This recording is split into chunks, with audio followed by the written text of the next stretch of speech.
Mic check, 1 2 1 2.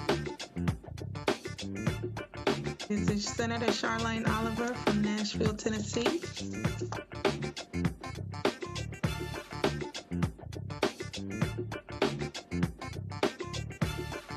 Hear you. Can you hear me? What'd you say? Okay.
Folks, Black Star Network is here. Hold no punches. I'm real revolutionary right now. Support this man, Black Media. He makes sure that our stories are told. Thank you for being the voice of Black America, Roland. Stay black. I love y'all. All momentum we have now, we have to keep this going. The video looks phenomenal. See, this difference between Black Star Network and Black-owned media and something like CNN. You can't be Black-owned media and be scared. It's time to be smart. Bring your eyeballs home. You dig?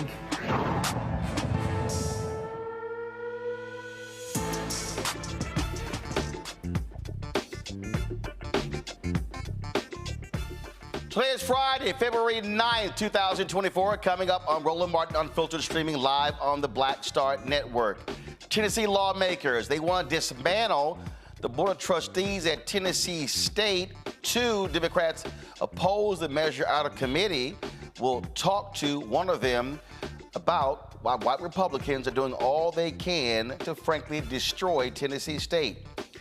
Blackwater founder Erik Prince says the country's immigrants are fleeing. Well, first of all, he says that African immigrants are fleeing from lack of proper governance and should be colonized. Yes, this white man said African countries should be colonized to bring law and order.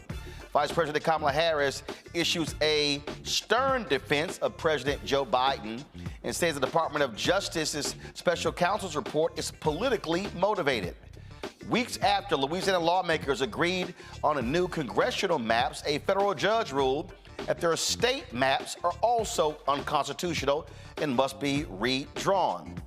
And Big Pharma tried to explain why U.S. drug prices are significantly higher than those of countries around the world. Well, senators on Capitol Hill, Democrats weren't having any of that. I also, though, I'm going to break down how these pharmaceutical companies are spending huge amounts of money on advertising, yet black-owned media is getting very little of those dollars. And the Washington Post did an investigation to the NFL's concussion settlement and found they are still denying players' dementia claims. We'll talk to former NFL player Ricky Ray and Roxanne Gordon, whose husband, Eamon Gordon, was diagnosed with traumatic brain injury more than a decade ago.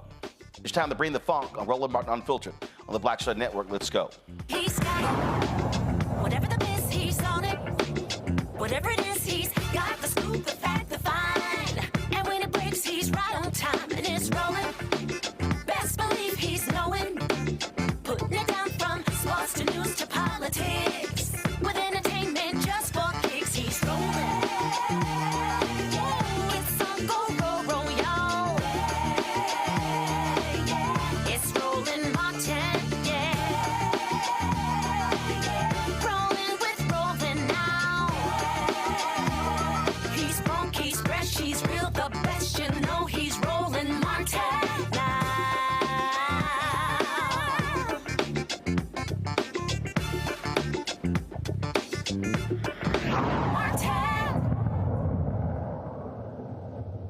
The Tennessee Senate Government Operations Committee wants to remove and replace all of the Board of Trustees at Tennessee State University.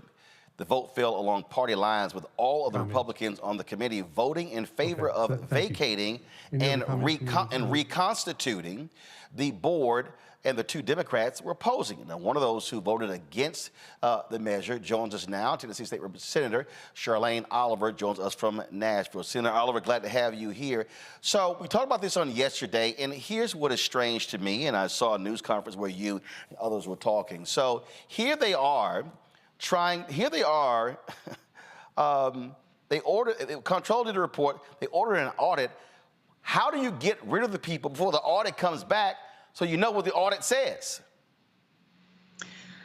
That's the million-dollar question, Roland. That's something that I urged my colleagues on the committee to do, to delay the vote until the forensic audit comes back. But what I suspect is they may not find anything in the audit that points to any malfeasance or nefarious activities on behalf of TSU. Right. So, I'm trying to understand. Again, I'm looking at this here, and it's not. First of all, the TSU has had an independent board for what, just 7 years? Right. Under the Focus Act, it gave TSU the authority to have its own independent governing board outside of the Tennessee Board of Regents. Mm-hmm. So, you know, that is the action of the legislature. But what we're also seeing is the inaction of the legislature and to hold up its end of the bargain. We're here because of historical underfunding. My Republican colleagues only want to see one side of the coin, and that's the, quote, mismanagement of funds and the disarray of operations that Tennessee State University finds itself under. But they don't want to own up to the fact that we, as the legislature, have not done our part to fully fund Tennessee State University to the equitable level of our other land-grant institution in this state, which is a predominantly white institution. Well, what I don't understand is a report was done that showed that they're owed $500 million. How the hell can you complain about dormitories and other problems when you haven't given enough money? Correct. And the $544 million is just one bucket of money. We also have other state appropriations that amounts to over $2.1 billion dating back 30 years that the federal government said we haven't given them. I've looked in the budget books in the law library. TSU is not named in the budget going back years, in the 50s. So, yes, this is what we're dealing with. And we know that they're trying to move the goalposts because they have this money hanging out here, and they're trying to find every reason, in addition to our comptroller, a reason not to hand over the money that is owed. It boggles the mind. And, what do you think is really at play here? Well, you got to, again, understand the larger context. We are in Nashville, Tennessee. Nashville is booming. It's a growing city, and there is commerce here. Nashville is the economic engine of the state. We bring in the most revenue, and so TSU positionally sits in a place in North Nashville that connects our larger suburban area to our downtown area. And so that area of town has a lot of developing areas that developers have their eyes on. And as a land grant institution, we have land over there. Again, to have people on that board that is going to be cronies for the legislature and the governor is the last frontier for them to try to have a land grab and a power grab with the money. I remember we showed one of the hearings where you had a committee member that was complaining about the explosion of growth in Tennessee State, demanding, why are these students going here and not the other schools? It seemed that they are jealous of the fact that these black students want to go to Tennessee State and not these other state schools in Tennessee. Right. When you take in consideration that extremist Republicans are coming after elite institutions because of affirmative action, where do you think those students are going to want to go? They're going to want to come back home to their HBC institutions, and so they can have our flagship HBCU recruiting more people than University of Tennessee and other institutions in the state. So yes, that's exactly right of what they don't want to happen. My pal, Michael Imhotep, hosts the African History Network show. Our Detroit Matt Manning, civil rights attorney out of Corpus Christi. Kelly Bethea, communications strategist out of D.C. Questions for you. Kelly, you first. Sure. So Maryland had a similar issue regarding HBCU discrepancies in funds versus the PWIs in the state. When it comes to Tennessee State being a flagship school, can you expound upon exactly how much of a discrepancy there is between TSU and the other PWIs in the state? Yes. So currently, we are basing our funding off of enrollment, and so UT gets about $15,000 per student. TSU gets about $8,000 per student. So there is a huge discrepancy when you think about enrollment. UT is a significantly larger institution, so by default, they're going to get more money. But because of the 1890 Morrill Act, we are supposed to get a one-to-one match. So we are historically being, there's a disparity year over year, and that number continues to grow. Michael? All right. Thanks for coming on and sharing this with us. I know in February of this year, I think the state of Tennessee allocated $2 million for another in-depth audit of TSU. How would you have liked better those funds to be allocated? And also, another quick question I had is, what has been the response from alumni of TSU to this attack? Yeah. The $2 million forensic audit is just another hurdle that's been put in place to try to find discrepancies in the administration and the board. Of course, we could have used $2 million to go straight into appropriations for TSU. We also have the $544 million that's still sitting out there. Of that money, a little over $250 million has been appropriated 2 years ago. So we're still waiting on the other half. So yes, that $2 million could have been coupled in with the other half instead of trying to spin our wheels looking for problems. The alumni, the students, faculty are all united in the sense of we see this for what it is. Our legislature has a pattern of attacking Black leadership in this state. You saw it several months ago with the Tennessee 3 and the two Justins expelled. So this is not new, and so we see this for what it is, and they're holding the line to say we have to fight back on this. We can't continue to attack us on things that you're not treating the other institutions fairly. They're treating us unfairly in comparison to the predominantly white institutions in the state. So yeah, the alumni want to see the funding come along with some structure with the university. Matt. All right, thanks, State Senator. Matt. Thank you, Senator. My question is kind of a logical extension of Michael's, and the question is: I know in 2017, 6 of the schools were broken off into their own individual local boards. So, like TSU has its board. What has been the level of scrutiny and audit on those other 5 schools? Because I'm interested in seeing how they're correlating TSU's alleged issues with the other schools that are now, a part of their own independent governance. What's that interplay and level of scrutiny been for those other schools? I can't speak to that wholeheartedly, but I can tell you that the level of scrutiny is not balanced. These issues are not new. University of Tennessee, Knoxville also has housing issues currently right now. They've had housing issues for as long as we have, but they are not been put under the microscope, if you will, to the level that Tennessee State University has. UT Southern has also had audits that have come back with multiple findings. So again, we're asking the question of why is Tennessee State University being put under such scrutiny when you're not holding the other universities to the same level that we are. All right. So when does the vote take place? Obviously, this is Senate. It has to be voted upon by the full Senate. Has the House taken any action? So last session, the House did take action. We extended the board for 2 years on the House side, but none of these bills have made it to the floor.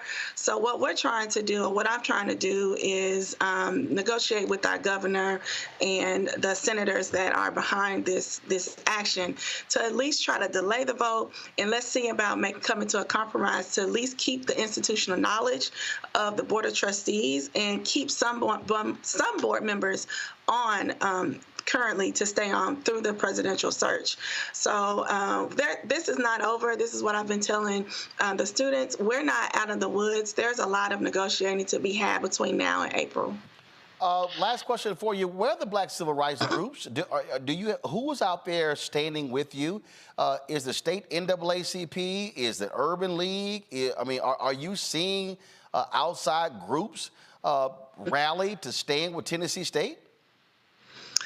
Yes and no. This kind of has been, up until now, sort of an isolated Tennessee State University problem, but I have been in talking with leadership to talk about how we can amplify this not only just to the Nashville community, but also nationally, because we have alumni across the country. There is a Save TSU coalition that has been educating the local community.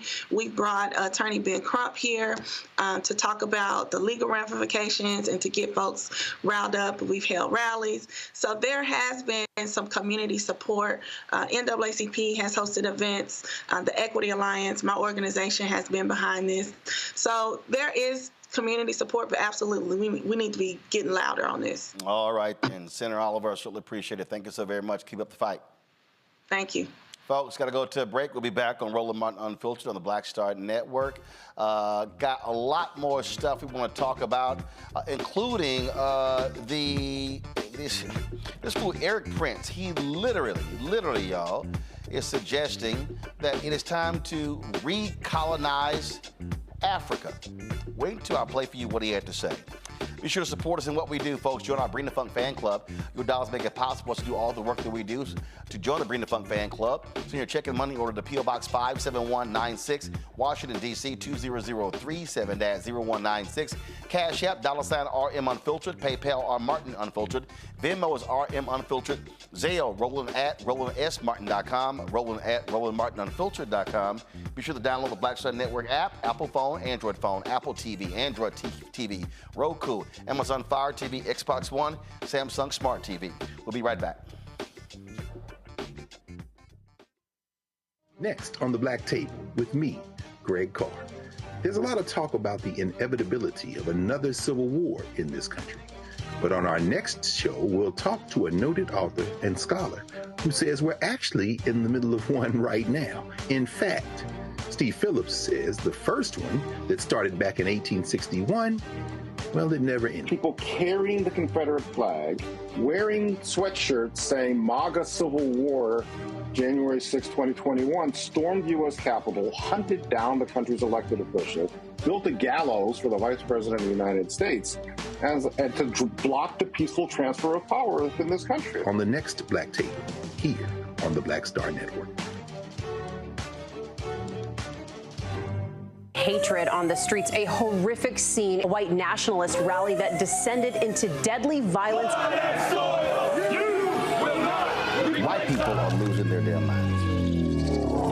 As an angry pro-Trump mob storms the U.S. Capitol, we're about to see the rise of what I call white minority resistance.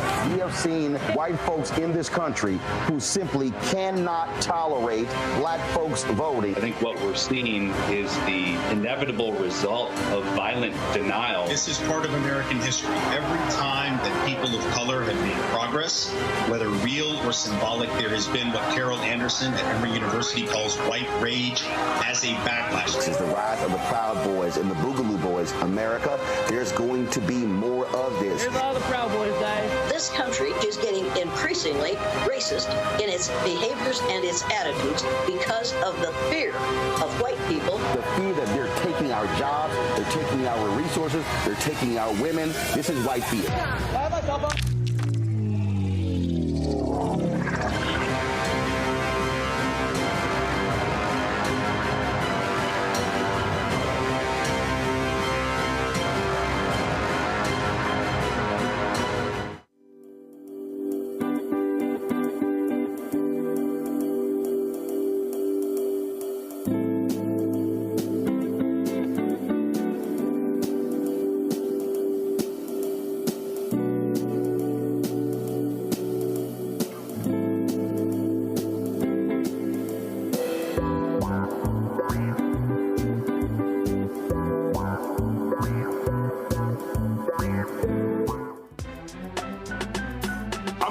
Muhammad, live from LA. And this is The Culture. The Culture is a two-way conversation. You and me. We talk about the stories, politics, the good, the bad, and the downright ugly. So join our community every day at 3 p.m. Eastern and let your voice be heard. Hey, we're all in this together. So let's talk about it and see what kind of trouble we can get into. It's The Culture, weekdays at 3, only on the Black Star Network. Hello, we're the Critter Fixers. I'm Dr. Bernard Hodges. And I'm Dr. Terrence Ferguson. And you're tuned in to Roland Martin Unfiltered.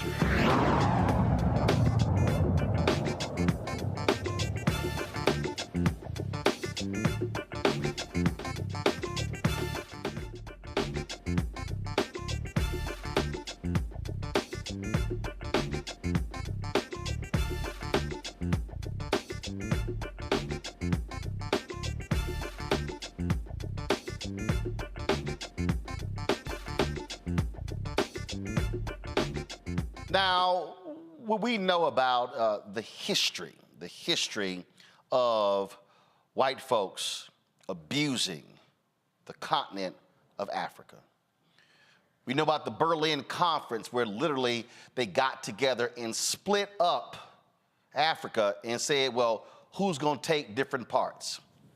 We know about King Leopold killing more people. Let me be very clear. Killing more people in the Congo than Hitler killed Jews in Europe. We can go on and on and on how the French, how the British, how the United States, all of these countries raped and pillaged the continent of Africa. Now we have the caucasity of Erik Prince, the founder of Blackwater, the largest private military company in the world. He actually said this in a recent interview. All this talk of illegal migration in Europe, in the United States, it ultimately comes down to a contest of what is governance. Who is governed, which countries are governed well. And if so many of these countries around the world are incapable of governing themselves, then it's time for us to just put the imperial hat back on to say, we're going to govern those countries if you're incapable of governing yourselves, because enough is enough.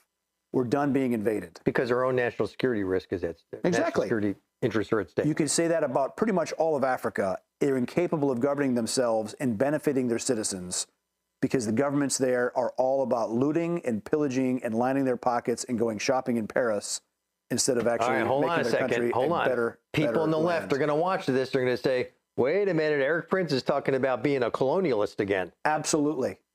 Yes. Enough. Because if you go to these countries and you see how they suffer under absolutely corrupt, made-up governments that are just criminal syndicates, the people of Africa, the people of Latin America, a lot of them deserve better. Now, some countries are really getting it together. Look at what El Salvador did.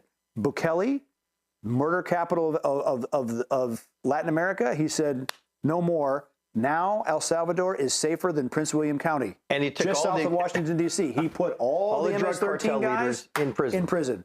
Ecuador, about to do the same thing. New president there. The previous presidential candidate had been assassinated, but new guy gets elected. He announces he's contracted with the same building contractor that they built the prisons in El Salvador, going to build them in Ecuador.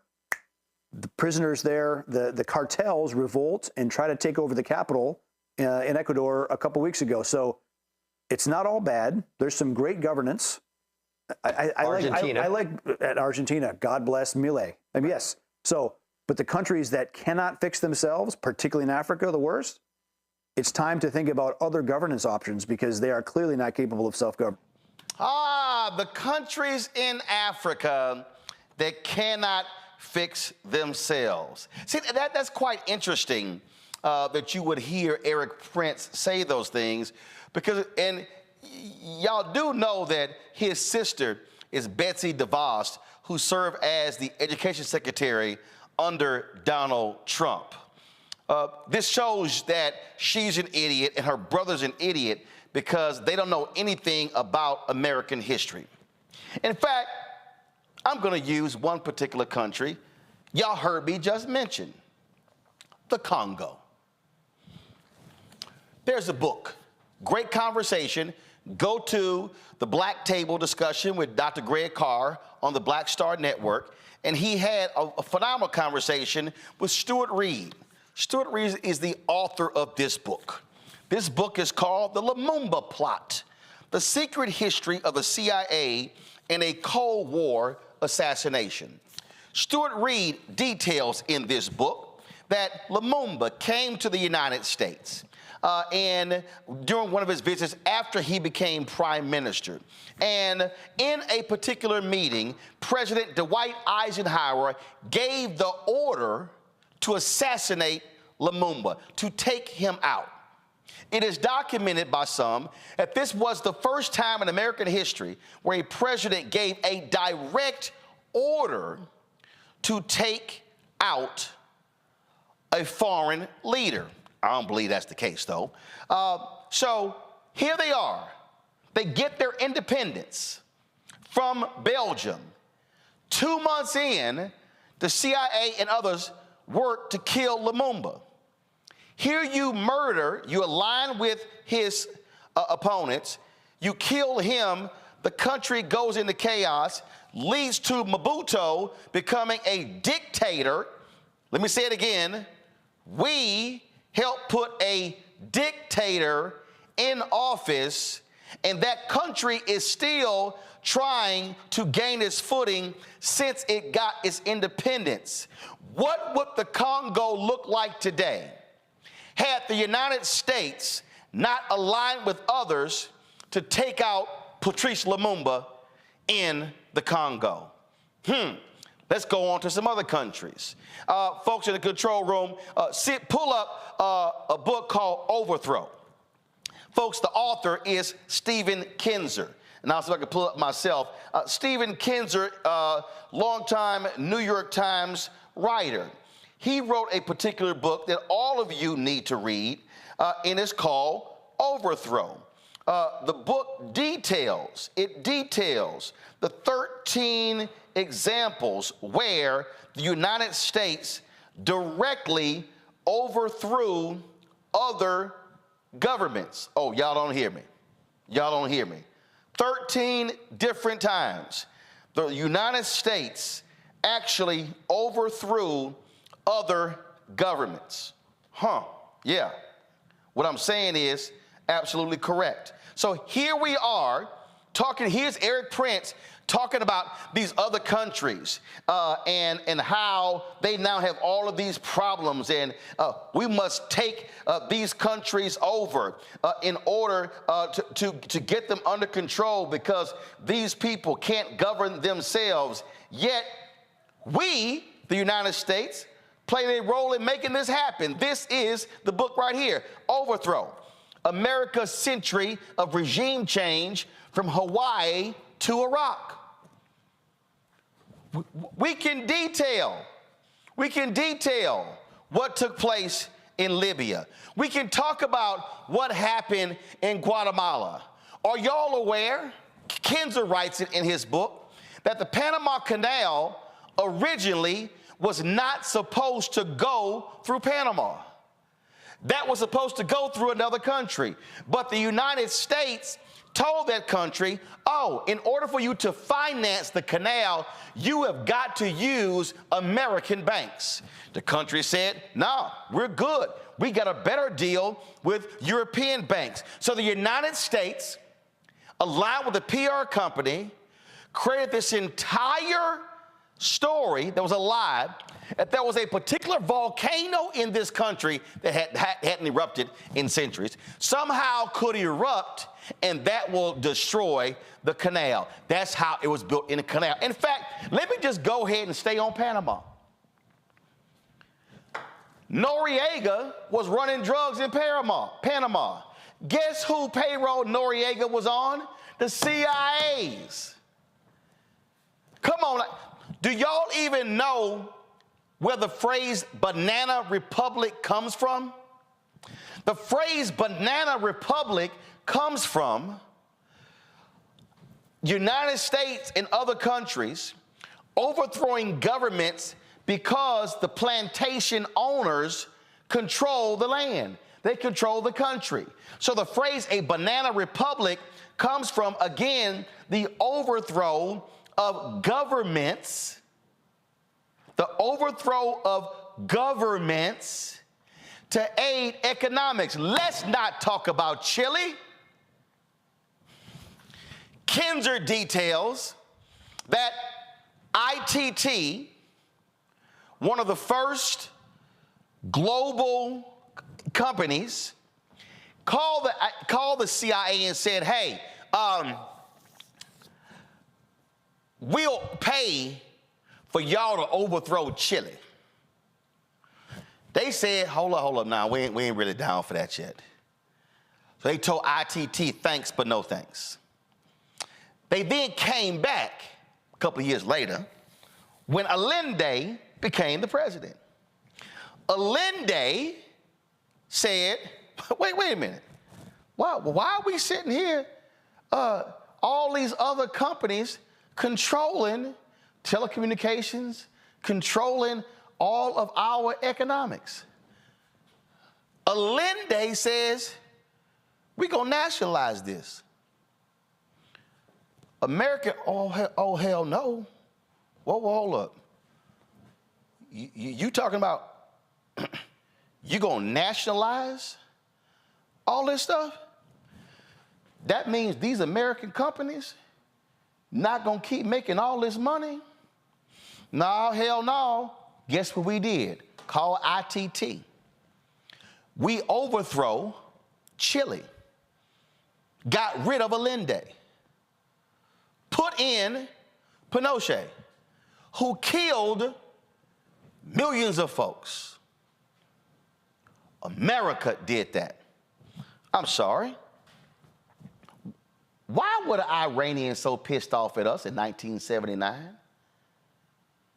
The story that we've all been told, the Iranians, the Ayatollah, Khomeini, the crazy rabid Muslims.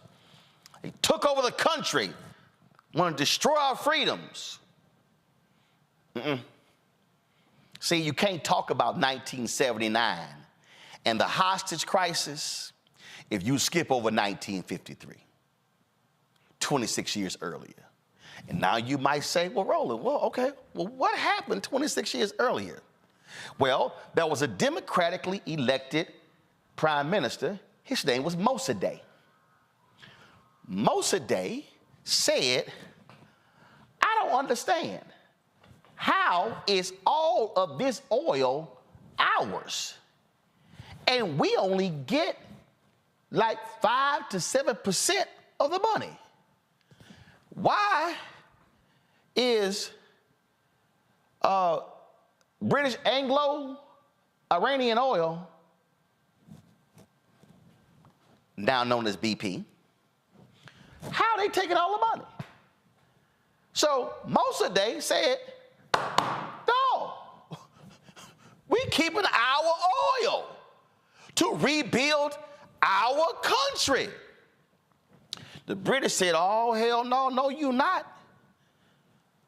Because y'all got to understand, the British economy had been taken. All of that Iranian oil was paying for the British economy. They said, no, you not. Oh, no, you not. But see, the British, y'all, the British wasn't trying to go as far as overthrowing the government in Iran. The United States went, we'll do it. We got y'all.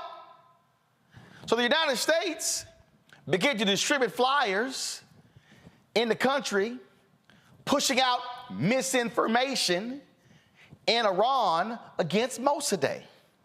Took out Mossadegh, put in a general. The general wouldn't do what America said. We then took the general out, and we then said, here's the Shah. So we put in the Shah of Iran.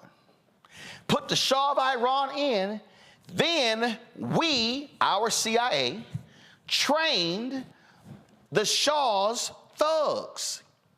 So the Shah's thugs that were beating down on people all across the country, put them in place. Now do the math. If you were 18 years old in 1953, by the way, Iran loved America. Iran loved America. After this, Iran hated America. So you 18 years old in 1953.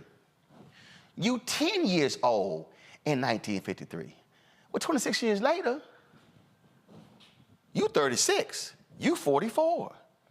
So the uprising in 79 can be traced back to 1953. Chavez, when he became president of Venezuela, oh, hell no, don't you dare nationalize the oil company called Citgo. You ain't doing that. Don't you do that. Y'all, we could run through a list of South American countries. I ain't even mentioned us wanting to take over Cuba. We can run through South American countries, Latin American countries. We can run through African countries. We can go through the Middle East, and we will show. Y'all heard in the thing, he said, America's national interests. We, the United States. See, this is the stuff they never wanted to teach us in school.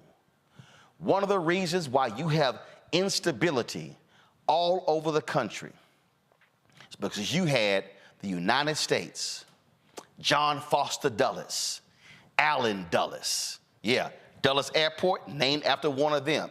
They were the ones, Secretary of State, running the CIA, and that was American foreign policy. Take your pick. Nicaragua, Guatemala, Panama, Venezuela, Mexico, on and on and on.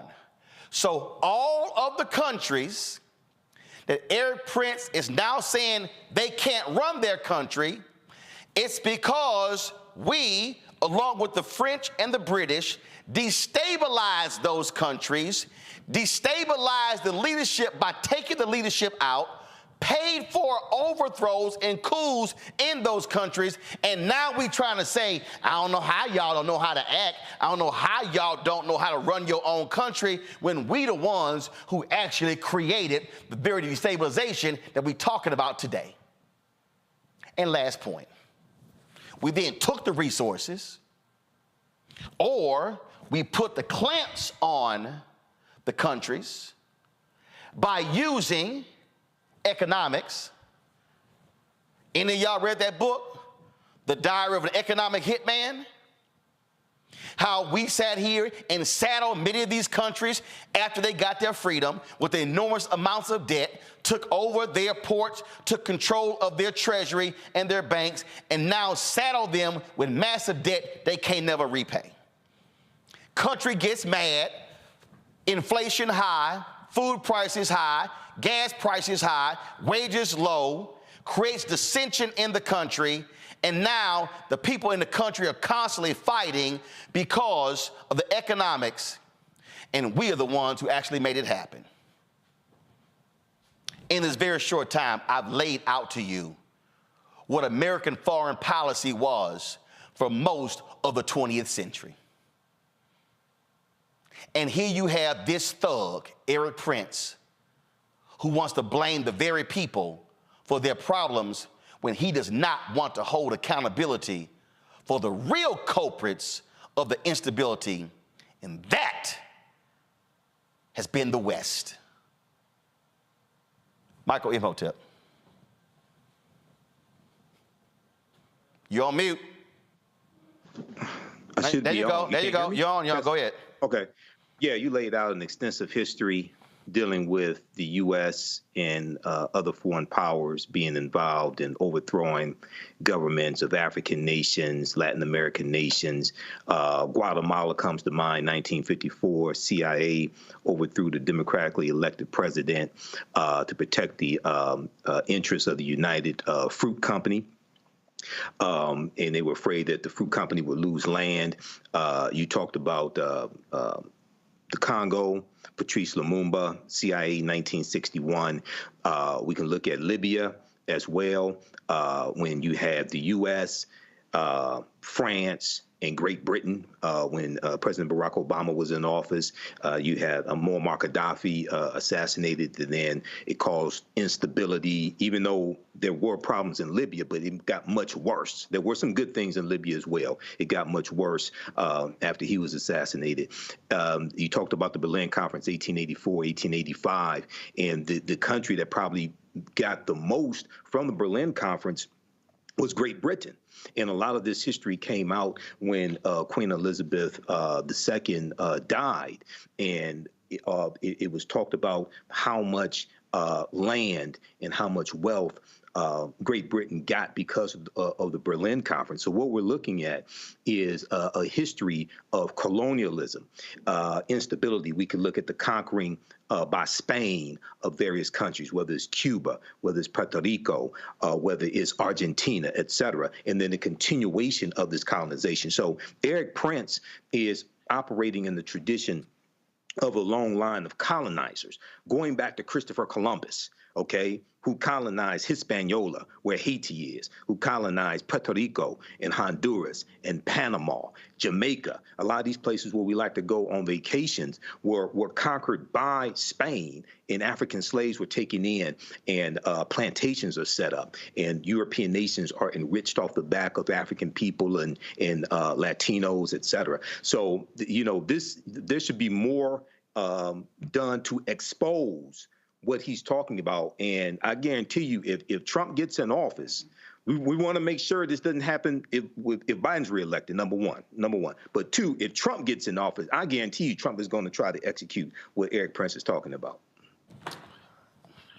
Go to my iPad here. You see, it was called, Kelly, the Scramble for Africa. Yes. And it's where the European Conference, again, the Berlin Conference, 1884 to 1885, where they literally split up the countries. In fact, people don't even realize Nigeria was never a country. They literally created Nigeria. I'm going to pull up in a second that particular history as well. Before I go to Kelly, I did an interview with General Colin Powell, the late General Colin Powell, and I specifically asked him the question that speaks to this very issue. Play it. That's what's happening in the Middle East, because I'm talking about leadership. We weren't alive when this country was founded and there's difficult struggles. And it's bothering me that Americans don't understand that this is what happens in new democracies, where you have this struggle, this fight for leadership. And so your assessment of what's happening right now, I mean, isn't that really what's going on? They're trying to they'll find their way. What's happening right now in the Middle East, and it's sort of reflective of our own democracy. It wasn't easy. You don't just pick up a book and learn how to do democracy. You have to practice it. You have to exercise it. And so when some of these autocratic leaders left, in Egypt and Tunisia, Libya, and places like that, there's no democracy just ready to spring up. You got to grow it. And you grow it by people believing in their country, by people respecting the new leadership, by different sections of the country coming together and not fight over the spoils. And above all, by creating institutions of democracy, how to vote, law, corporate law so you can protect the economy, civil rights that are protected, a free press, the end of corruption. Those are the seeds of democracy. So don't be shocked that we're having this kind of difficulty in the Arab Spring countries, because they have to learn how to be Democrats and small d. They have to learn how to govern themselves. And America has an important role to play in helping them learn. We can't do it for them. They don't want us to do it for them. But they want us to help. Just kind of let us figure it out. You be there to help us when we need your help. Kelly? Powell. And he's absolutely right. But also going back specifically to Erik Prince's comments, which alluded to the notion, the incorrect notion that America is perfect, that if only America would step in and take over and, you know, do what we do, everything will be okay. And I come back to this question: what are you trying to mimic over there? Because we are by no means perfect. In fact, the things that we have put onto other countries to do, being democracy, being voting rights, being civil rights, being human rights, we barely have that at home now. So how exactly are you to teach someone else when you don't even know how to apply it to your own governments here correctly anyway? And I'm not saying that we are as bad as, you know, other countries that are in the baby stages of building their own democracies. But look around us right now as we are preparing for an election. Our voting rights have been gutted. We have virtually, or we are very close to virtually having no human rights as women in regards to controlling our own bodies. The list goes on. So it's not just the absurdity of the notion of America should just step in and recolonize. It's the hypocrisy that America is good enough to do that anyway. Is simple. Erik Prince wants to plunder and control these countries the same way previous white colonists did.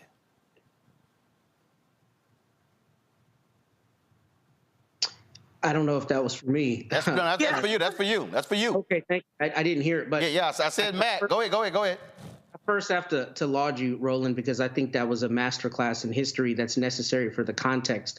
And all I'll add is really kind of three things. First, this is not localized just to foreign policy. This is the exact playbook that we see in the domestic side. When you have disinvestment of communities, you have plundering of communities, and then once a city or municipality determines that that community is now advantageous politically, which we've seen across the country, they go in and steal the land and they vilify the people who are living there, despite having underinvested and destabilized the community through disinvestment. So the first thing is that, that there are corollaries on the domestic end, which we see primarily in our Black and brown communities across this country.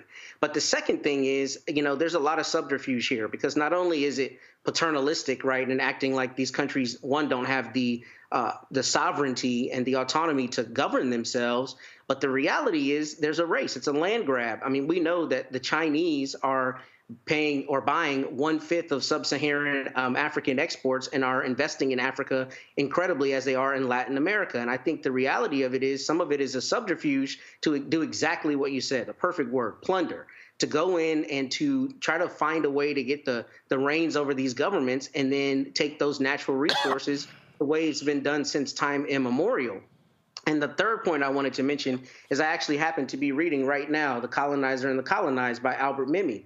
And if you read this book, which is about the colonization of Tunisia and Algeria in the 1950s, he outlines exactly what the European powers did in terms of destabilization, and not only destabilization, the psychological elements that they used on those they were colonizing to try to make them aspire to assimilation and also hate themselves, to create that that tension so that they can go in and take those resources and plunder it. So that's all it is. It's a monetary thing. It's a land grab, and it's couched in this, we have to help them because they can't help themselves, despite the fact that the things they're allegedly unable to help themselves from are direct consequences of repeated and concerted efforts to destabilize and plunder. So we're seeing the byproduct of that and the recontinuation of that through the paternalism to act as though they can't govern themselves, despite having the sovereignty and autonomy to do so. You see, folks, this is why what we have to do is what I have called the education beyond the education. There's the formal education, there's the informal education. And so I was pulling up here, and so a phenomenal book of Stephen Kendrick. Go to my iPad.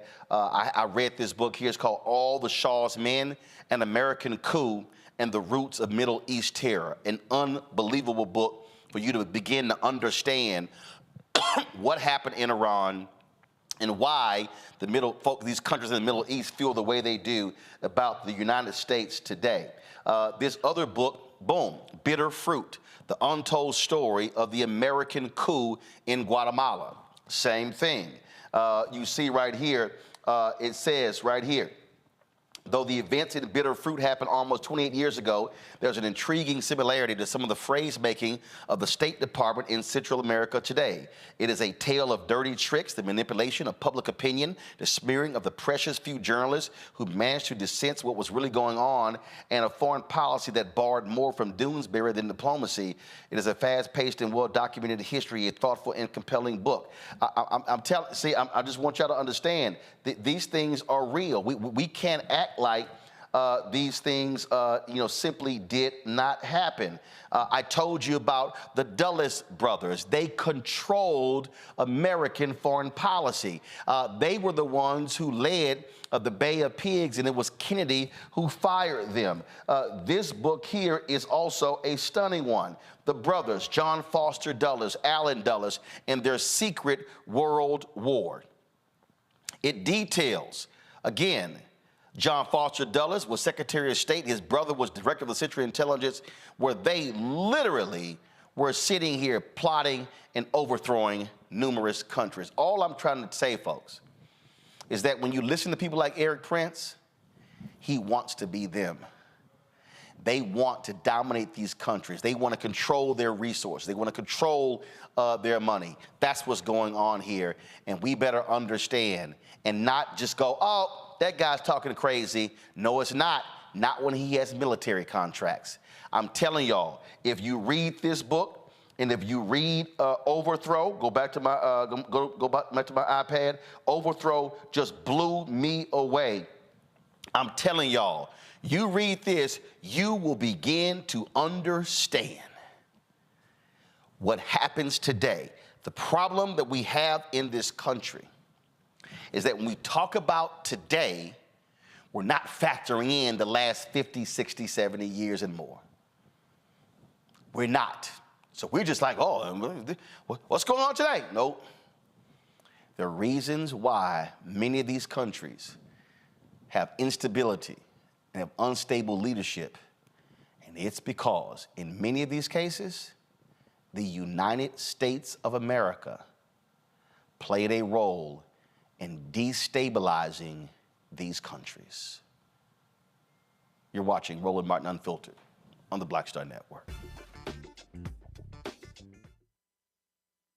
For the last 15 or maybe 16 years, 18 years, I'll say, since when I moved to LA, I hadn't had a break. I hadn't had a vacation. I had a week vacation here and there. Right. This year, after I got finished doing Queen Sugar and we wrapped it out, because I knew I had 2 TV shows coming on at the same time, I said, I'm going to take a little break. So I've been on break for the first time, and I can afford it now. Praise God. You know what I'm saying? Right. So I can afford it. And I'm like, I can sit back and ain't got nothing to worry about, man. But this was the first time in almost in 2 decades that I've actually had time to sit back and smell the roses.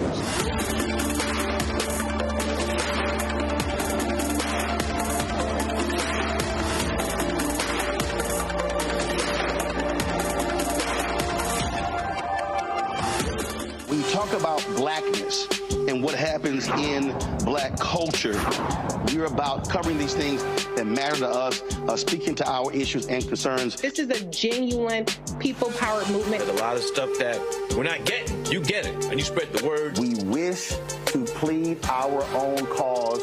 Too long have others spoken for us. We cannot tell our own story if we can't pay for it. This is about covering us. Invest in black-owned media. Your dollars matter.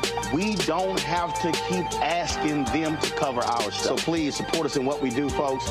We want to hit 2,000 people, $50 this month, raise $100,000. We're behind $100,000, so we want to hit that. Y'all money makes this possible. Checks and money orders go to P.O. Box 57196, Washington, D.C. 20037-0196. The Cash App is $RM Unfiltered. PayPal is R Martin Unfiltered. Venmo is RM Unfiltered. Zelle is Roland at RolandSMartin.com. Hey, what's up? Geek Tony in the place to be. Got Kicked Out Your Mama's University, creator and executive producer of Fat Tuesdays, an air hip-hop comedy. But right now, I'm rolling with Roland Martin, unfiltered, uncut, unplugged, and undamn believable. You hear me?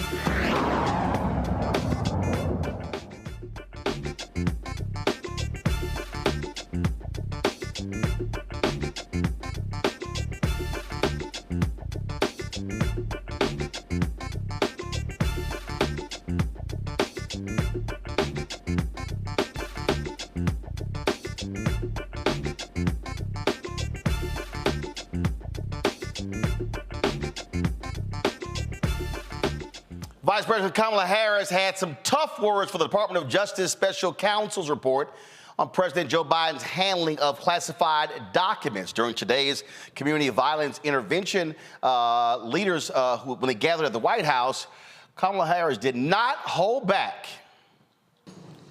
I have been privileged and proud to serve as Vice President of the United States with Joe Biden as President of the United States. And what I saw of that report last night, I believe is, as a former prosecutor, the comments that were made by that prosecutor, gratuitous, inaccurate, and inappropriate. October 7th, Israel experienced a horrific attack, and I will tell you, we got the calls, the president and myself, in the hours after that occurred. It was an intense moment for the Commander-in-Chief of the United States of America, and I was in almost every meeting with the president in the hours and days that followed. Countless hours with the Secretary of Defense, the Secretary of State, the heads of our intelligence community, and the president was in front of and on top of it all, asking questions and requiring that America's military and intelligence community and diplomatic community would figure out and know how many people were dead, how many are Americans, how many hostages? Is the situation stable? He was in front of it all coordinating and directing leaders who are in charge of America's national security, not to mention our allies around the globe. For days, and up until now, months. So the way that the president's demeanor in that report was characterized could not be more wrong on the facts and clearly politically motivated, gratuitous. And so I will say that when it comes to the role and responsibility of a prosecutor in a situation like that, we should expect that there would be a higher level of integrity than what we saw. Now, folks, the report did not call for any charges against President Biden. Still, it noted that the president, quote, willfully retained and disclosed, unquote, classified documents after serving as former President Obama's vice president. Now, this wasn't just the response, folks, of Vice President Kamala Harris. I mean, you also had the White House Counsel spokesman pushing back very hard. We're going to play that in a second. I want to go to Matt Manning first. Matt, what is stunning here, Matt? What's stunning here is the guy says ain't nothing there. But then he purposely makes this comment knowing full well what it was going to lead to. Yeah, particularly because he could have easily said the evidence doesn't rise to the level that we think it's appropriate to seek an indictment and to, put him to task in front of 12 people in the box without then characterizing him as a sweet or elderly old man who's going to appear sympathetic. I mean, I get the administration's point with that. That seems to me to be more kind of just a little jab that's unnecessary rather than saying we evaluated it. It's a fundamentally different documents issue than it is with Mr. Trump. We don't think that the evidence supports, proof beyond a reasonable doubt, and as such, we're not going to charge him. I will say, and you didn't really ask me this, but I do want to say that to be completely fair, this is something I think the administration is struggling with outside of this report. I'm supporting the administration, but watching Mr. Biden, he's obviously old and has lost a step. And, older people are not necessarily incapable of doing the job. But with him and with some of the health concerns, I mean, I think this is really a viable question that voters can have. And as much as we don't want to denigrate him, I mean, we have to be honest about his fitness being a central component of, concerns about the office of the presidency, irrespective of who would succeed him. So I think they took, some gratuitous positions in the report in terms of what I've heard. And that's why the administration is pushing back so hard. But I think they're also pushing back so hard because it's evident that this is a concern with voters and that Mr. Biden has clearly lost a step, and that is going to have some effect on the election. I don't know the extent to which it'll have an effect, but it is a salient issue. And the reality is no matter how much they come out with statements, we've seen the videos where these things have happened. So it is a problem that they're already dealing with, and this is one that seems to make it worse. But here's the thing here. So when I hear that phrase, he's lost a step, Kelly, it's interesting to me because there are numerous videos.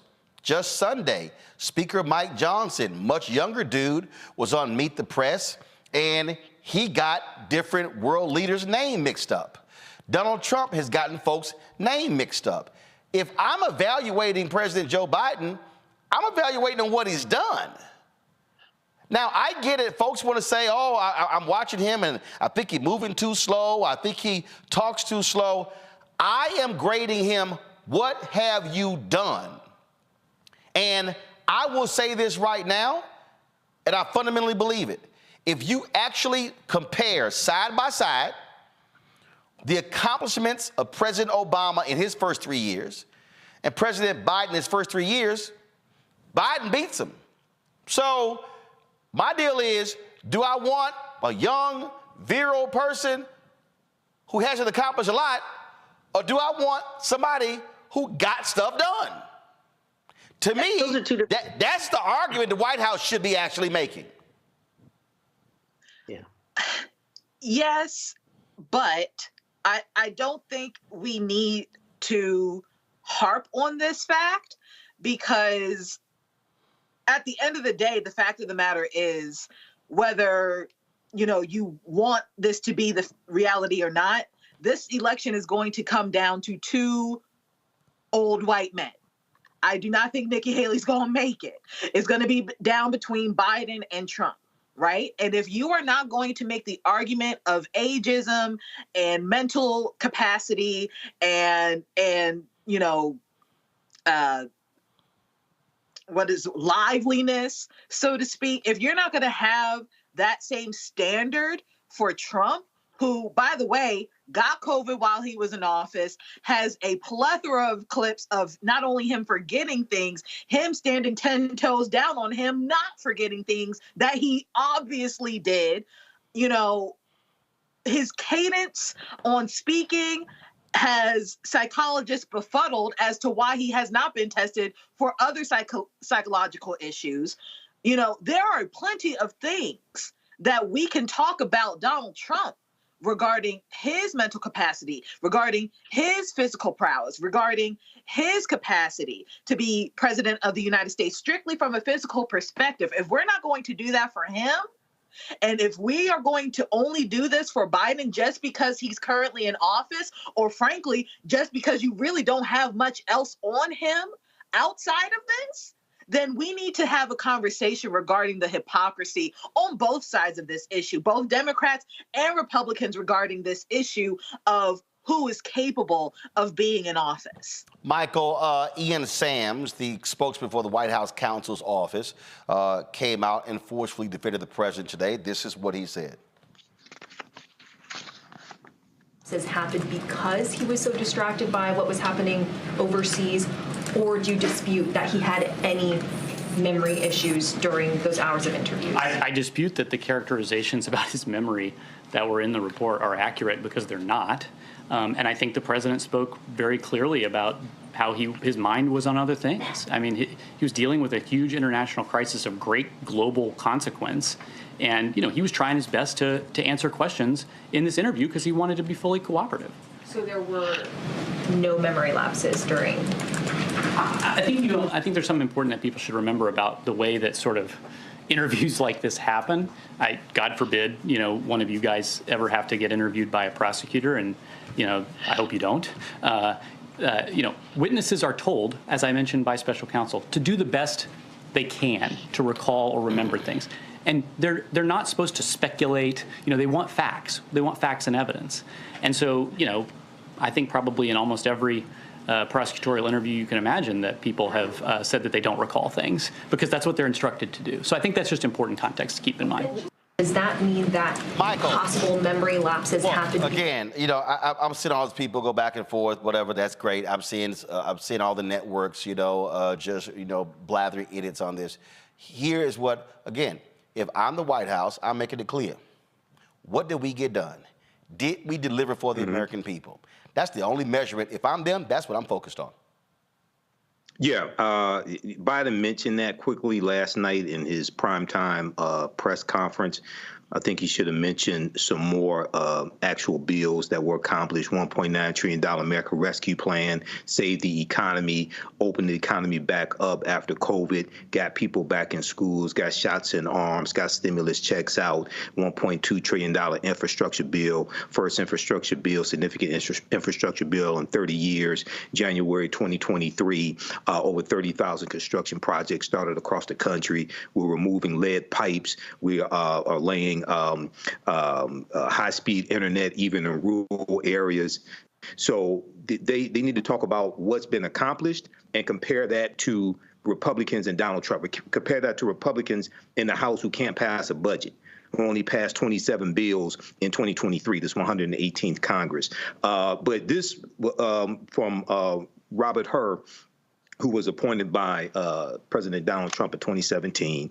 This was an underhanded attempt, right, to give right-wing talking points also. So the White House and Democratic allies of Biden have to push back hard on this, but they should also push back with what has been accomplished and say, compare that to the alternative. Don't compare Biden to perfection. Don't compare him to the almighty. Compare him to the alternative. And let me remind people, President Franklin Roosevelt, who navigated America through World War II, who served 2 full terms as president, three full terms as president. He served as president from a wheelchair because he had polio and could not walk. In fact, hold that point. This is 1984. Reverend Jesse Lewis Jackson Sr. at the Democratic National Convention in San Francisco. Those who have AIDS tonight, you deserve our compassion. Even with AIDS, you must not surrender in your wheelchairs. I see you sitting here tonight in those wheelchairs. I've stayed with you. I've reached out to you across our nation, and don't you give up. I know it's tough sometimes. People look down on you. It took you a little more effort to get here tonight, and no one should look down on you, but sometimes mean people do. The only justification we have for looking down on someone is that we're going to stop and pick them up. But even in your wheelchairs, don't you give up. We cannot forget 50 years ago when our backs were against the wall, Roosevelt was in a wheelchair. I would rather have Roosevelt in a wheelchair than Reagan and Bush on a horse. Don't you surrender and don't you give up. Biden campaign, Anita Dunn, Jen O'Malley, all the rest of y'all. That's called checkmate. Go ahead, Michael. Mm-hmm. Yeah, absolutely. From Roosevelt, even though some of the policies didn't fully help all African Americans, they did help some. But you Social Security Administration, 1935 Minimum Wage Act, you have the GI Bill, all different types of programs that grew the economy, brought us out of the Great Depression. Starts in 1929 under President Herbert Hoover. And I'd rather have, even though Biden's not perfect, okay, I would rather have a 100-year-old Joe Biden that gets bills passed, that gets things accomplished, than have a 50-year-old Donald Trump. So you compare what's been accomplished to what Trump did and what Trump is going to do. 3 government shutdowns in the first 2 years of the Trump administration. Yep. Go research that. 3 government shutdowns. They can't govern. That's how I would respond. So, bottom line is here. What have you done for me lately? What have you gotten done? Hold tight 1 second, folks. We come back. We're going to talk Flint water crisis. 10 years later, folks are still fighting for what's right. Also, a federal judge tells Louisiana, you need to make some new maps because y'all keep screwing over black people. And Big Pharma testified before Capitol Hill yesterday. Also, I got a couple of things to say about Big Pharma when it comes to advertising with black-owned media. Y'all do not want to miss this. You watch it, Roland Martin Unfiltered on the Black Star Network. Next on the Black Table with me, Greg Carr. There's a lot of talk about the inevitability of another civil war in this country. But on our next show, we'll talk to a noted author and scholar who says we're actually in the middle of one right now. In fact, Steve Phillips says the first one that started back in 1861, well, it never ended. People carrying the Confederate flag, wearing sweatshirts saying MAGA Civil War, January 6, 2021, stormed the U.S. Capitol, hunted down the country's elected officials, built a gallows for the Vice President of the United States, and to block the peaceful transfer of power in this country. On the next Black Table, here on the Black Star Network. On the next Get Wealthy with me, Deborah Owens, America's Wealth Coach, the wealth gap has literally not changed in over 50 years, according to the Federal Reserve. On the next Get Wealthy, I'm excited to chat with Jim Castleberry, CEO of Known Holdings. They have created a platform, an ecosystem to bring resources to Blacks and people of color so they can scale their business. Even though we've had several examples of African Americans and other people of color being able to be successful, we still aren't seeing the mass level of us being lifted up. That's right here on Get Wealthy, only on Black Star Network.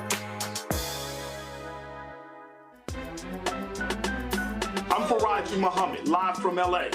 And this is the culture. The culture is a two-way conversation. You and me. We talk about the stories, politics, the good, the bad, and the downright ugly. So join our community every day at 3 p.m. Eastern and let your voice be heard. Hey, we're all in this together. So let's talk about it and see what kind of trouble we can get into. It's the culture. Weekdays at 3, only on the Black Star Network.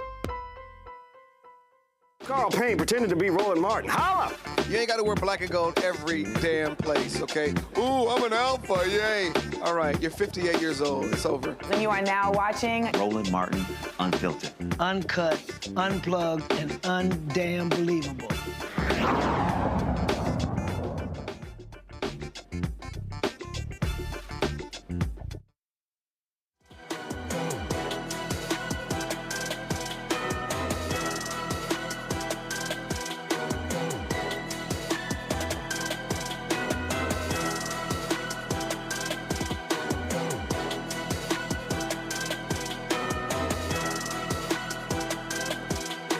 Folks, we've been talking about the 10-year anniversary in April of the Flint water crisis. Continues to be a problem. Flint Rising is a coalition of organizations and advocates that advocate for Flint residents most affected by this. The director is Nayyirah Sharif.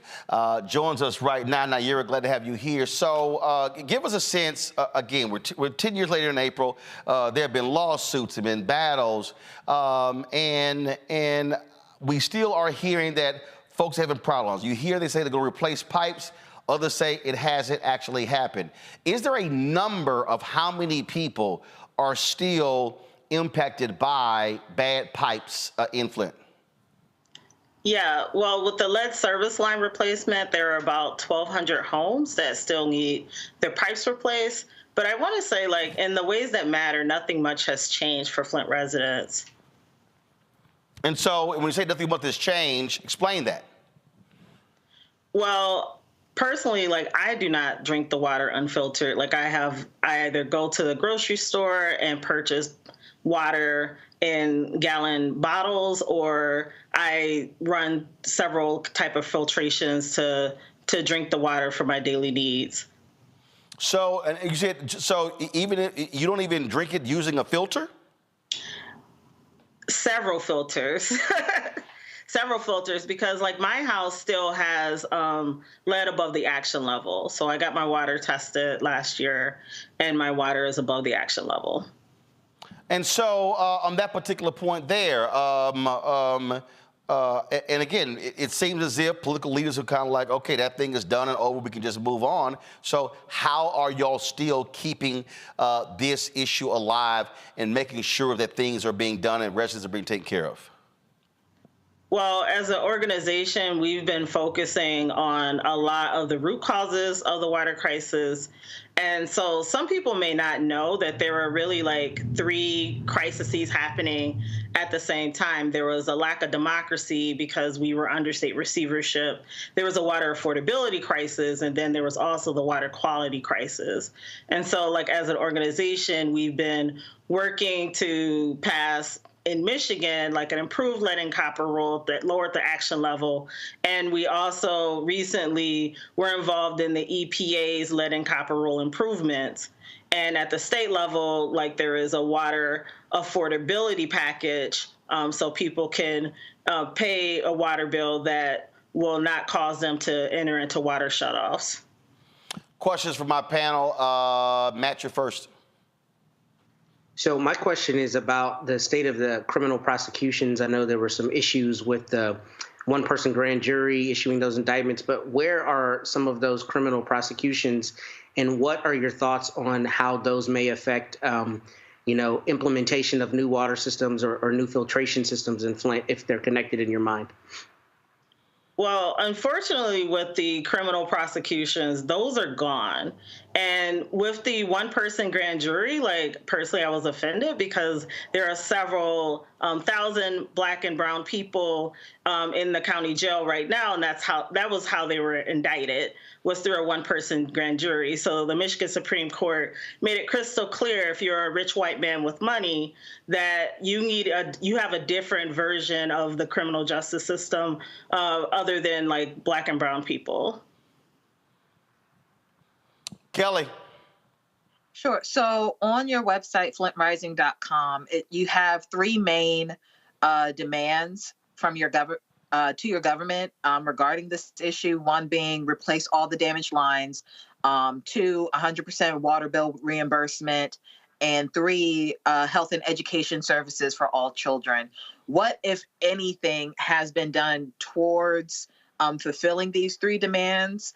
And are there other things beyond these 3 demands that you guys are focusing on? Well, I would say like the travesty is that our recovery was not initiated by the residents themselves. The folks who were directly impacted said that they needed health care for all, and we don't have that. They wanted all like full pipe replacement from the water plant all the way into the taps, and we don't have that. And as far as like the health and educational services, that leaves a lot to be desired. Unfortunately, both political parties have not given justice and reparations for Flint residents. So you have new leadership there in Flint. And how do you believe that this new leadership is responding in terms of city leaders? Well, we're still like fighting to get like all residents for their lead service lines to be replaced. During when we received ARPA dollars, there was a $300 credit that was given to residents, but we're still paying for water. Like we never received like beyond like those 3 months, like any type of longstanding water credits. Gotcha. Well, hopefully we will see action take place. And so good luck in the work of Flint Rising, and hopefully things will get better. Thank you very much. We're actually doing a march on April 25th and invite everyone to come to Flint to participate with us on that. April 25th, would love to be there, but that's my dad's 77th birthday, so I will be with him on that day. But good luck with y'all march there. Pull it back up if y'all want to connect with Flint Rising. Here's all the ways to do so: on Facebook, on Twitter, on Instagram, and the website flintrising.com. Thanks a bunch. Folks, we come back. Let's talk Louisiana maps. Also, we'll talk about Big Pharma. They got called hell on Capitol Hill, and I got a couple of things to say about them when it comes to the funding of black-owned media. Wait till I share with some of the numbers that I have discovered. I keep trying to tell y'all what they're doing to us. You're watching Roland Martin Unfiltered on the Black Star Network. Grow your business or career with Grow with Google's wide range of online courses, digital training, and tools. Gain in-demand job skills with flexible online training programs designed to put you on the fast track to jobs in high-growth fields. No experience is necessary. Learn at your own pace. Complete the online certificate program on your own terms. Stand out to employers, get on a path to in-demand jobs, and connect with top employers who are currently hiring. Take one professional career certificate program or all 6. Earn a Google Career Certificate to prepare for a job in a high-growth field like data analytics, project management, UX design, cybersecurity, and more. All professional career certificate programs must be completed by December 31st, 2024. Scan the QR code to complete the application. There are 1,000 scholarships available. Grow with Google and J. Hood and Associates. Be job ready and qualify for in-demand jobs. Next on The Frequency, we have an incredible conversation with my guest, Nadira Simmons, talking about her new book, First Things First, Hip-Hop Ladies That Changed the Game. The founder of Gumbo Net tells us the stories behind the women in hip-hop, starting with the first woman that promoted the hip-hop party to Megan Thee Stallion. There's even a chapter on me. Thank you so much for including me in there. It's just so you had to be in there. That's next on The Frequency on the Black Star Network. Hey, what's up, y'all? I'm Devon Frank. I'm Dr. Robin B., pharmacist and fitness coach, and you're watching Roland Martin Unfiltered.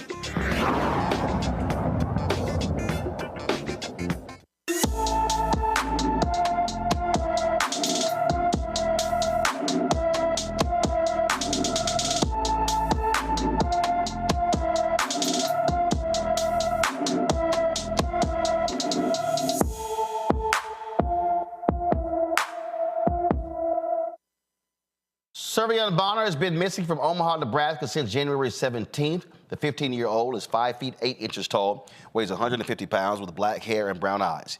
Anyone with information about Surveillance Bonner is urged to call the Omaha, Nebraska Police Department at 402-444-5600, 402-444-5600.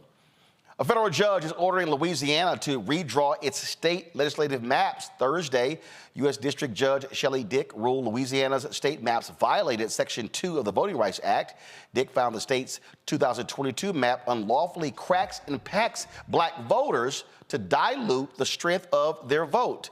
These maps are separate from the redistricting for congressional borders, which the legislature redrew after similar court cases in January. This here is a huge deal, Matt, because what we're talking about again, and this is what people need to understand when we're talking about how they crack and pack. So when you put black people in these very limited districts, what they're trying to do is to make sure that black voters don't have an opportunity to literally impact another district. So you're guaranteeing Republican victory. So if you are, and so there are a lot of people who've been calling for black folks not to be so concerned about, man, we want as many black districts as possible, but how can we have the black vote impact more districts that actually changes the makeup of the legislature? Yeah, that's really important so that that vote is not diluted if you're in a different district. And I think what's especially important about this ruling from Judge Dick is that the 8th Circuit, which is not where Louisiana is, but the 8th Circuit actually just recently put down an opinion a couple days ago saying essentially that you may not have a private right of action to bring a cause of action if your voting rights are affected. And that's incredibly important because what the 8th Circuit has said, which is obviously another federal court of appeals, what they've said is that you may not have that private right of action, which means that an agency like DOJ or some other governmental agency would have to then try to vindicate the loss of your voting rights. The reason that is so crucially important is because these two things, at least in my view, sit, counter to each other in a way that Judge Dick is saying, look, not only does your vote matter, but you can't be cordoned off into a district where it's so disproportionately black that you're going to be able to elect somebody there. But if you're in a different district, you won't have any meaningful effect on potentially having your elector of the person you want to represent you be elected. So it's important because if you read the 8th Circuit's decision in context with this, then if Louisiana or any other state does something to violate your voting rights, then you can't bring a lawsuit in your own capacity. You have to do it through an agency, and that's going to make that much more difficult because instead of having a lot of lawsuits where a lot of people are filing them saying, hey, you took away my right to vote, it's now going to be cordoned down and distilled to, just organizations. And I think that actually, not even organizations. The 8th Circuit's opinion said only the government. So what this would mean that NAACP, LDF, whether you're Lawyers Committee for Civil Rights Under Law, any of these civil rights groups, NAACP, they could not file any lawsuits. So the 8th Circuit is saying only the government can, and the reality is the DOJ has not filed a lot of these suits. Yeah, and I appreciate you getting me right. I'm sorry for speaking incorrectly, but the larger principle is that if you don't have a private right of action to vindicate this, then you have to hope that you have the right government in office. And it kind of goes to a larger point we always talk about. But if you're looking at the Trump DOJ, they're not going to do that. They're not bringing those lawsuits.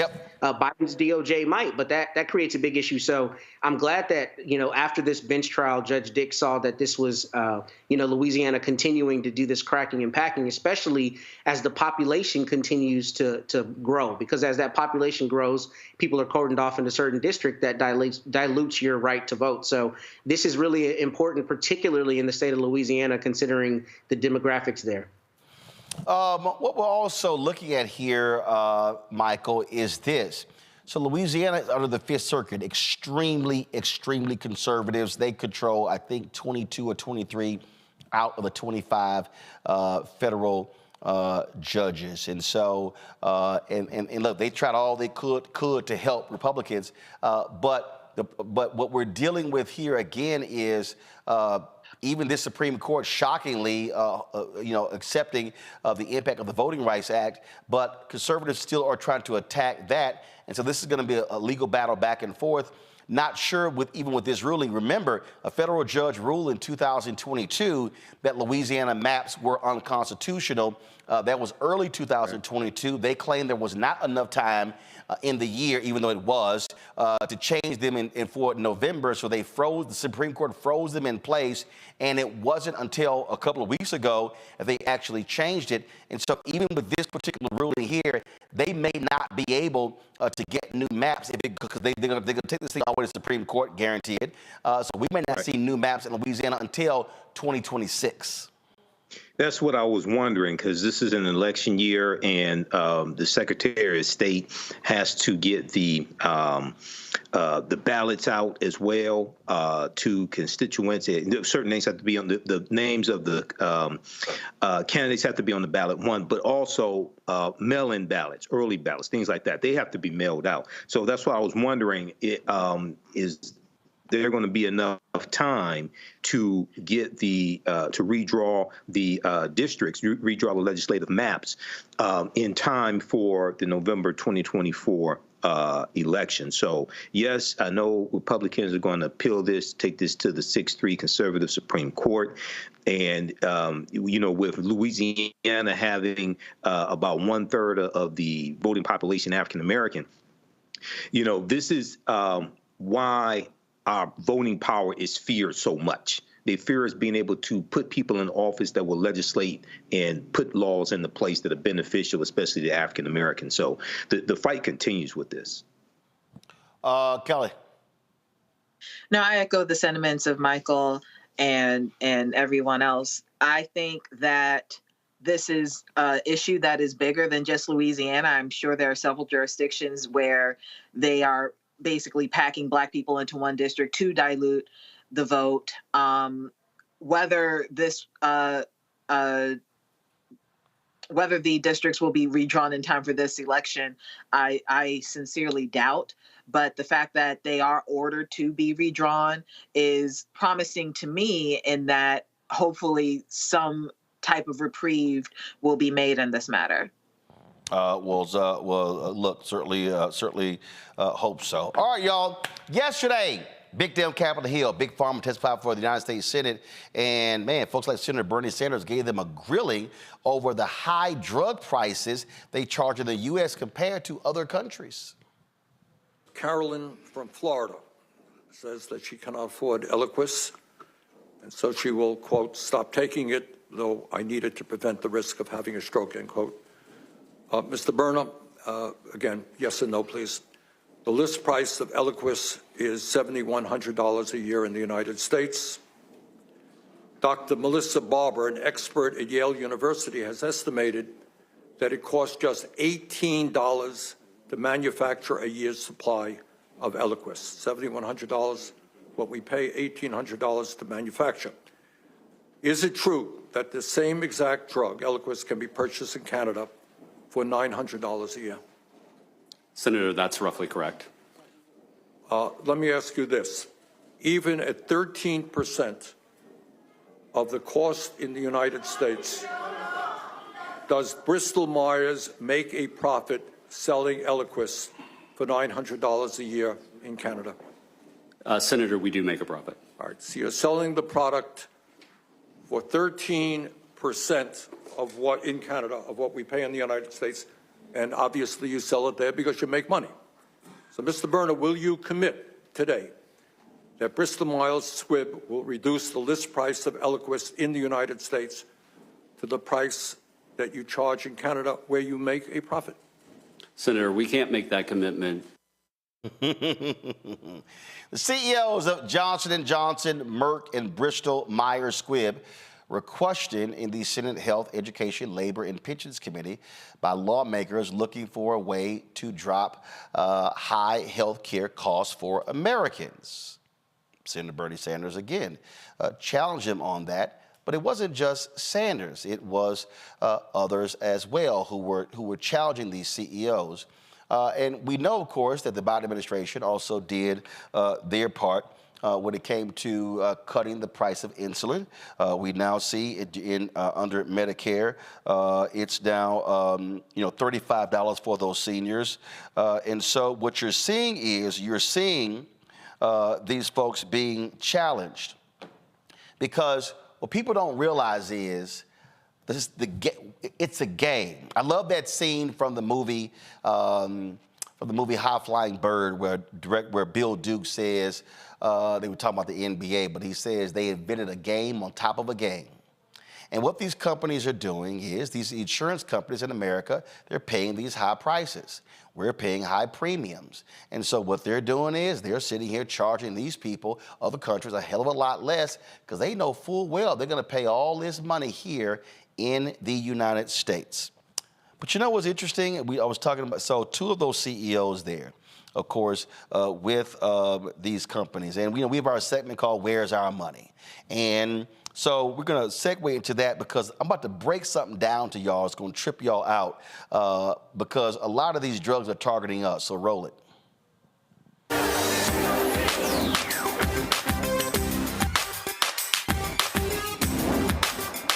We've been frozen out. Facing an extinction level event. We don't fight this fight right now, you're not going to have black-owned media.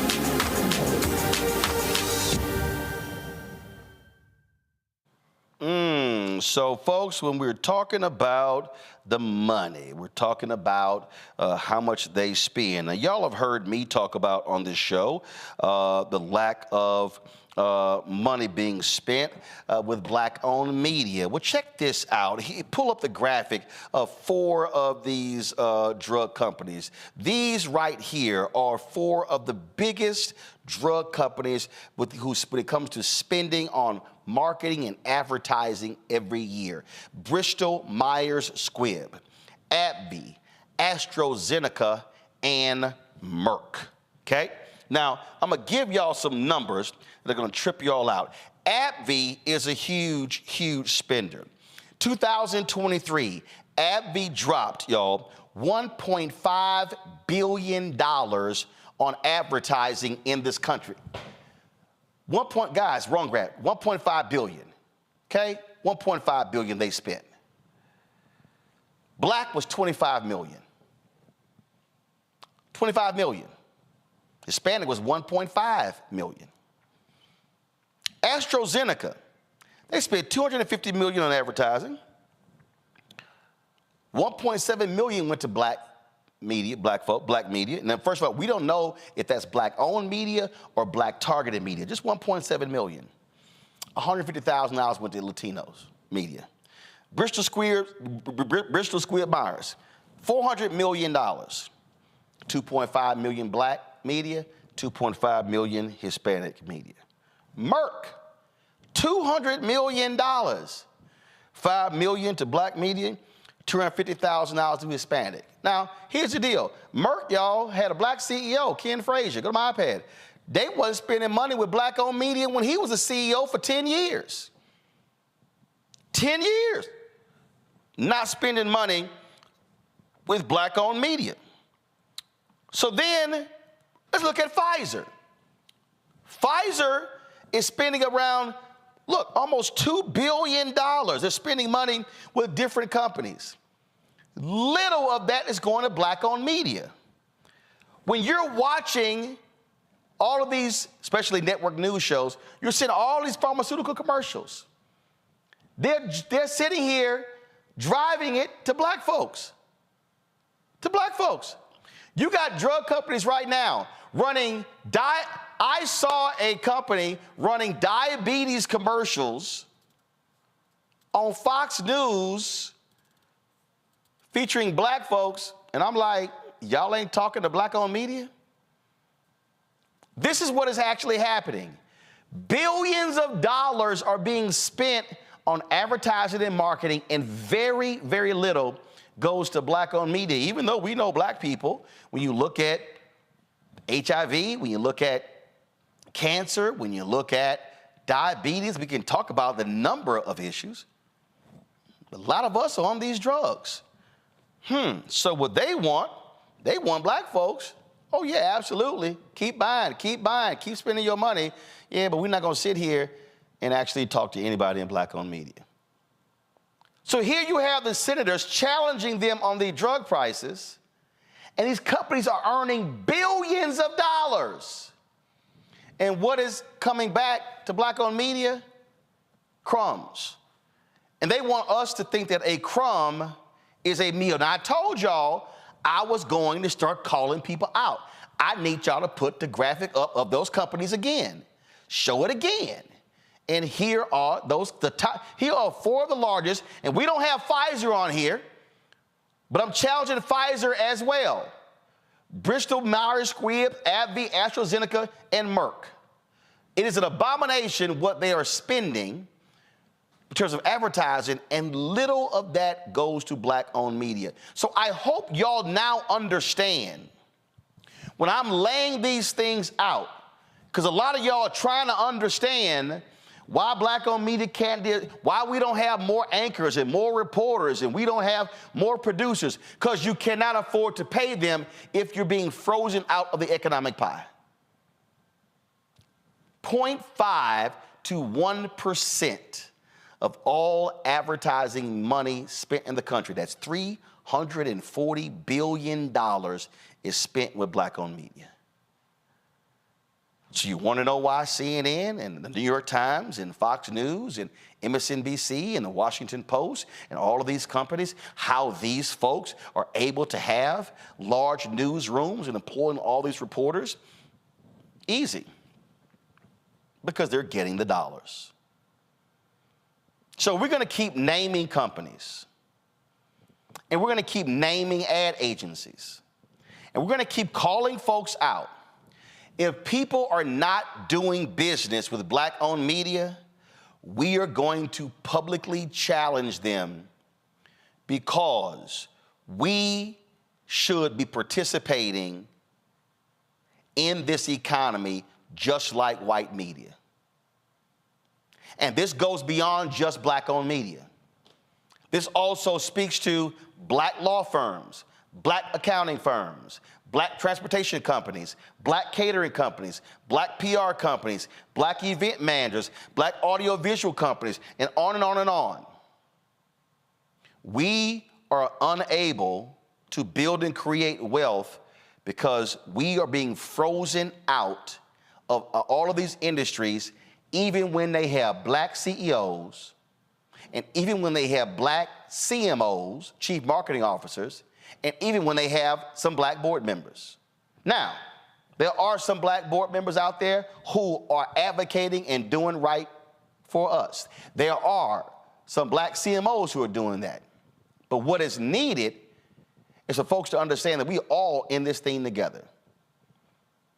Last point before I go to my panel, speaking of black CMOs, Walter Geer, who works for one of the ad agencies, he posted something on LinkedIn that I saw, and I said, right on, because I've been saying this for all time. So go ahead and pull this up. I'm reading it to you. So Walter posted on his LinkedIn, he said that it's Friday, so I'm just going to be on brand and say what's on my mind. One thing that surprised me about Black Executive CMO Alliance, BECA, at Cannes last year was the amount of black CMOs out there carrying some major brands. I'm fortunate to work with 3 of those CMOs. All of the work is fire. So my question is, with all of the black CCOs and black-owned agencies all tapping into culture, and all of the black CMOs out there that want their brands to authentically be a part of culture, why aren't we working together? I get and understand that selling through culturally relevant work to an all-white leadership is difficult. Know that people like myself and others can be your advocates, your allies, and your partners in these rooms. We can do beautiful work together. I'm just putting it out there. Hit me up, let's talk, and I won't hoard the work. I'll even make recommendations. I'm just saying we need to do better, and I'm not expecting you to respond here. So please feel free to message me privately. Now here's why I think what Walter posted is great. He's right. We should be. The people who should be the biggest advocates for black-owned media are black CMOs. We in black-owned media should be elevating them, talking about the great things that they're doing. But it requires it to be done. It requires resources to be flowing back and forth. We should be working with black CMOs and black-owned media and black creators and ad agencies, because on the ad agency side, y'all, 90% of the leadership is white. It's white. And do you know what happens? The ad agencies, do you know where they get a lot of their leaders from? CMOs. So many of the black CMOs could potentially become president and CEOs of black ad agencies. And so this thing ain't gonna change if the black creative folk in agencies are doing their own thing, and the black CMOs are doing their own thing, and black-owned media in our space, we're doing our own thing. It requires us having a willingness to work together in order to change the economic paradigm. What cannot happen is if black people who are on boards, who are in senior leadership of companies, who are whether CEOs, COOs, or whether CMOs, whether you got black people in agencies, what cannot happen if we have a mentality of, I'ma only get mine and damn everybody else. So I got my stock options, I got my check, I'm good. But first of all, the average CMO only lasts 3 years, so it ain't gonna be there that long anyway. But what changes do you make when you're there? If you're Ken Frazier at Merck, real question, did you change the economic paradigm in working with black companies while you were the CEO for 10 years? This cannot be solely about how do we make ourselves rich. I want all folks in black-owned media to eat. I'm not trying to keep all the money to myself. I want all of us to eat. Dr. King said, we individually are poor, but we collectively are wealthy. Nothing changes when we operate as individuals and until we move as a collective. Stokely Carmichael said, show me any black person who's made any change in this country. I will show you they did it through working with an organization. If we want to change, if we want to build wealth and create wealth in this country, it is going to take black CEOs, black CMOs, black creatives to be able to say, how can we be a difference to build up and build capacity for black-owned media? And that requires meeting with us, sending those RFPs, sending those IOs, actually making it happen. And then those of us on our side, making sure we're telling those stories, amplifying them. That's how we begin to change the game. Go to my panel here real quick. You know, Michael, when we talk about, again, it's a money game. It's a money game. And the reality is we cannot be black and operate in silos when it's a money game. I just believe that if you are a black corporate executive, there should be a change when you leave as opposed to things being the same. Yeah, it should be change for the positive. Unfortunately, Roland, so many of our people don't understand this money game, don't understand business on this level. But we have to really understand how to push, whether it's a black CEO or not, but especially if there is. We spend billions of dollars a year with these various corporations, okay? It's about $1.7 trillion now, our GDP for African Americans. And then they take the overwhelming majority of those dollars that we spend with them and buy media, buy ads in white-owned media, and also use contractors, white-owned contractors. So we have to push on multiple levels. Black contractors when it comes to transportation, when it comes to advertising, janitorial services, things of this nature, because another myth that's out here is that you have a lot of these fake economic empowerment gurus who are selling entrepreneurship classes and just make our people think, oh, you just have to open up a business and just money's just going to flow into you. No, you need clients, you need contracts. Okay. Then at the same time, you have this attack on diversity, equity, and inclusion, which was a backlash to some advancements that were being made during the George Floyd protests and getting commitments from corporations. You have that backlash coming at the same time. So we have to understand how to push it. This is something Dr. Claude Anderson has been talking about for years, getting a return on our investment from corporations. And not only that, Matt, I'll say this here. The Executive Leadership Council, I need y'all doing more. Go to my iPad. I need EOC more. EOC is the collection of black corporate executives. And I've been to their dinner, and it's 3,000, 4,000 people there, and folks are suited and booted. But here's the deal. Many of these black folks, they out of their jobs when they hit 55 years of age.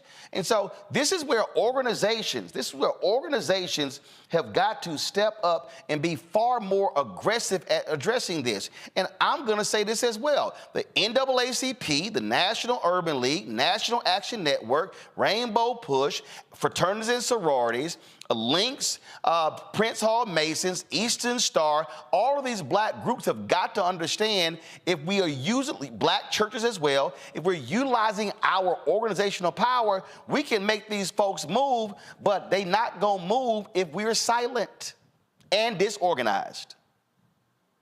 I don't disagree with anything you've said in this segment in terms of how there needs to be greater investment with black organizations. But I wouldn't be myself if I didn't say we are focusing on the wrong money part of this. This is a human rights issue. This is one of the ways I think the United States is at its sickest. The fact that in this country getting sick can be a quick road to bankruptcy. And the fact that we've got, pharmaceutical heads who will sit in front of Congress and say, yeah, I can't commit that we're going to lower the price of our drugs, but we're selling it elsewhere for a fraction of the price is a travesty. I think we as a country have to have a real conversation if we're going to talk about money, about just as a universal moray, not commodifying healthcare. The fact that we have commodified healthcare and we're sitting here talking about how it costs an extraordinarily high amount every year for people to get necessary medications is crazy.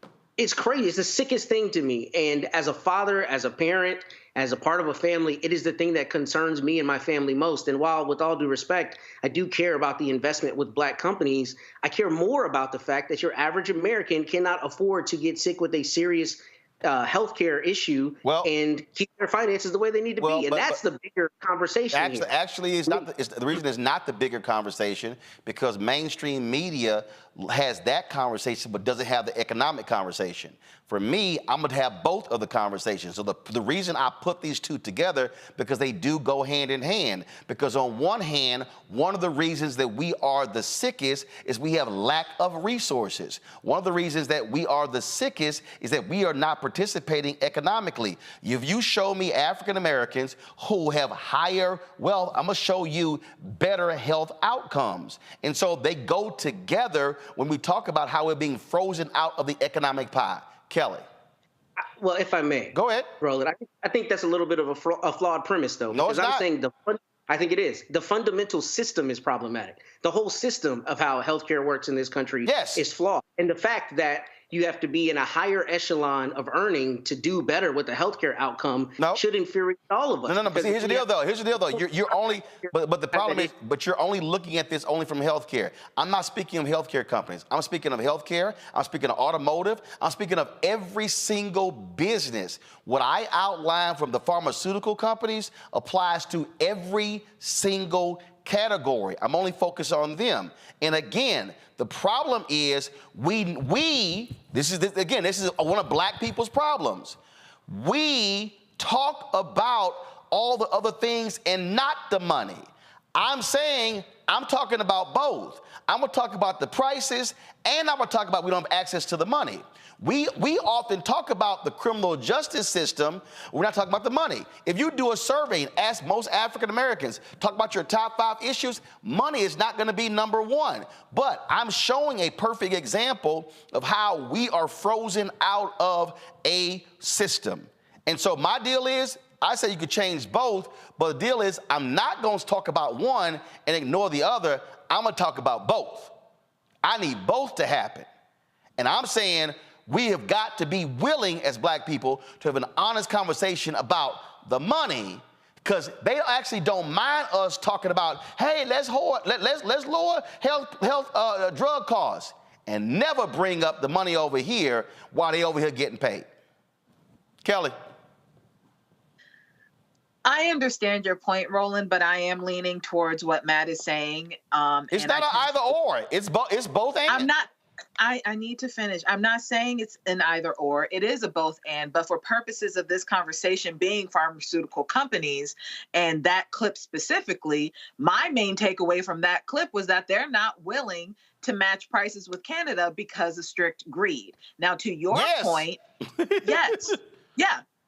But the greed, for me, as somebody who does deal with medical issues, as someone who just had a medical emergency not even 3 weeks ago, for that, my main takeaway was the fact that they have the power and yet they use it not to the benefit of the American people. But to your point, you are absolutely correct. Pharmaceutical companies pharmaceuticals as a whole, as an industry, also need to be lumped in with the other industries that you have mentioned regarding Black media and dollars flowing into Black media. And greed is there too. And that's also greed.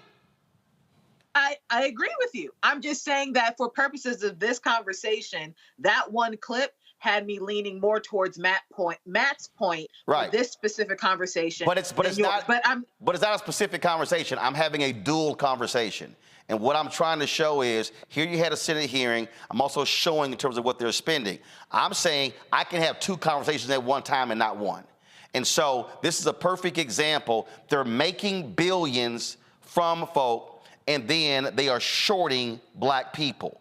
So I'm juxtaposing billions being earned. Here's a perfect example of us still getting short shrift even while they're making billions of dollars. And unfortunately, we see this in broad categories. And so what we're going to keep doing is showing people the actual numbers. And I'm purposely showing their logos because I want our people to be tweeting them on this very issue. Because again, we talk around these things versus directly to them. So every person here should be challenging Bristol Myers Squibb and AbbVie and AstraZeneca and Merck and Pfizer. And I can guarantee you they're all going to be hearing from my people because we're not going to let this go.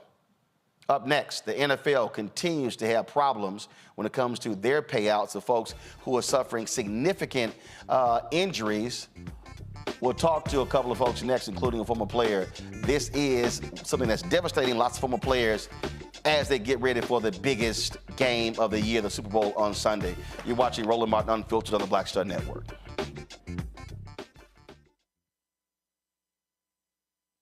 Grow your business or career with Grow with Google's wide range of online courses, digital training, and tools. Gain in-demand job skills with flexible online training programs designed to put you on the fast track to jobs in high-growth fields. No experience is necessary. Learn at your own pace. Complete the online certificate program on your own terms. Stand out to employers, get on a path to in-demand jobs, and connect with top employers who are currently hiring. Take one professional career certificate program or all 6. Earn a Google Career Certificate to prepare for a job in a high-growth field like data analytics, project management, UX design, cybersecurity, and more. All professional career certificate programs must be completed by December 31st, 2024. Scan the QR code to complete the application. There are 1,000 scholarships available. Grow with Google and J. Hood and Associates. Be job ready and qualify for in-demand jobs. Hey, it's John Murray, the executive producer of the new Sherry Shepherd Talk Show. This is your boy, Earthquake. And you're tuned in to Roland Martin Unfiltered.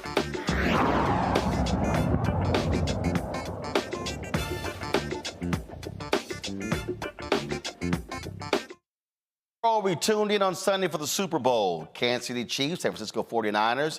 And we'll be watching. Folks will be cheering, and they'll be talking about everything and looking at those players.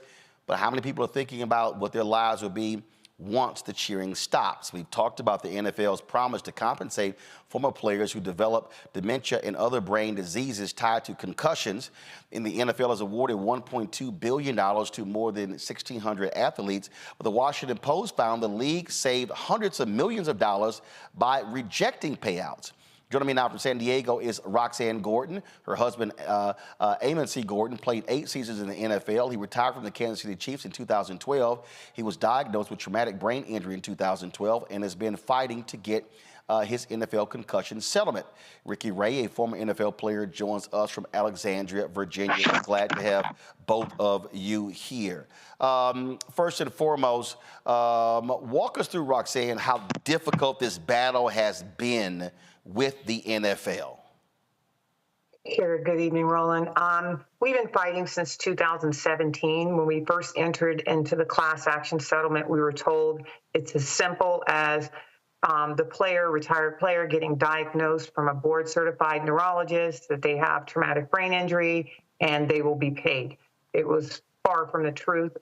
Here we are almost 7 years later, and we're still fighting. My husband, Aman, has brain bleeds. He has tangles in his brain. He has been diagnosed by like 4 different neurologists with concussion damage, and I still have not received any positive news on the settlement. We are still fighting. For a matter of fact, our last appeal was submitted today. So we are waiting for the courts to, again, see if they approve us or side with the NFL again. The NFL has fought tooth and nail not to pay him, and their reasoning is because his IQ is too high. He's too smart. His scores are too high. So wait, I'm sorry. They're saying that because his IQ is high, that the stuff he's experiencing actually doesn't exist. So what they're saying is if he hit a low IQ, guess what? He got no problems?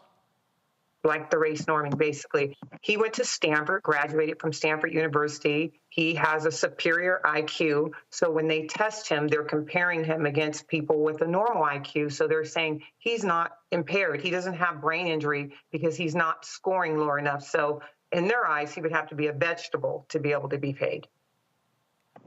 Wow. Ricky, when you hear that, and you have other players, what stories are you hearing as well? Well, I hear exactly what Roxanne is talking about. And, Roland, one of the things, first and foremost, thank you guys for having us on your show tonight. And, Roland, it brings about 2 things, frustration and it brings out about concerns. What Roxanne is talking about is the frustration. We've been at this thing for almost 7 years. And, the overall process, selecting, going through the attorneys, the doctor's appointments, you got the results determination process.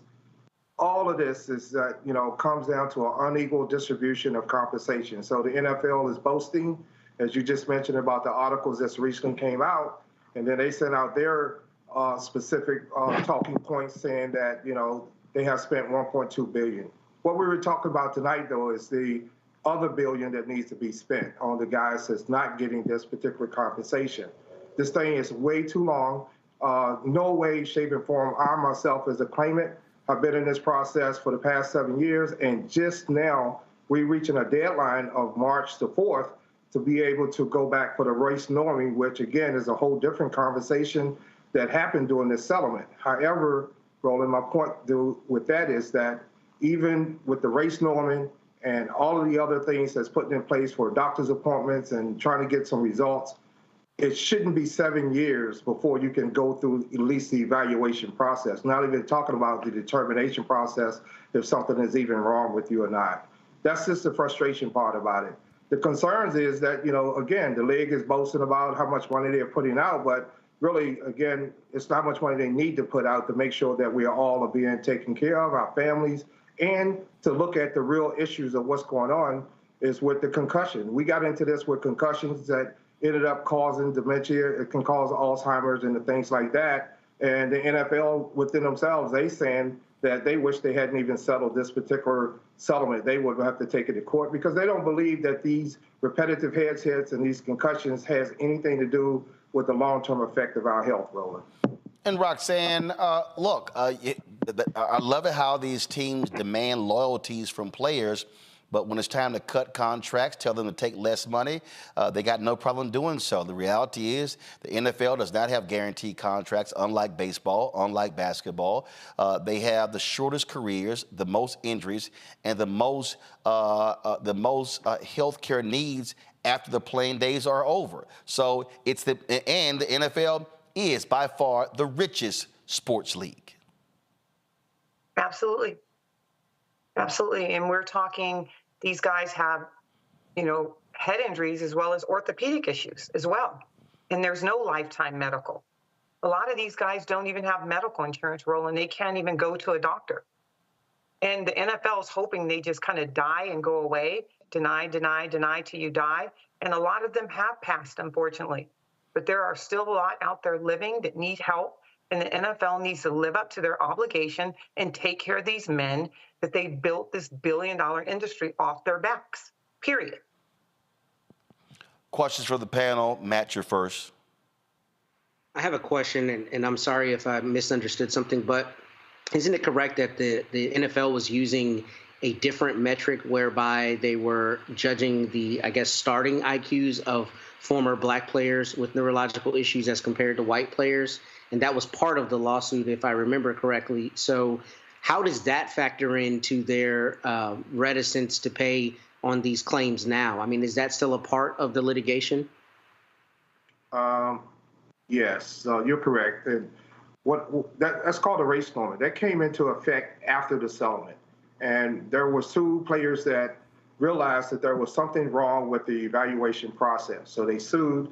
This came out to be a race norming where they thought that us as black players, we were at a lower deficiency than white players.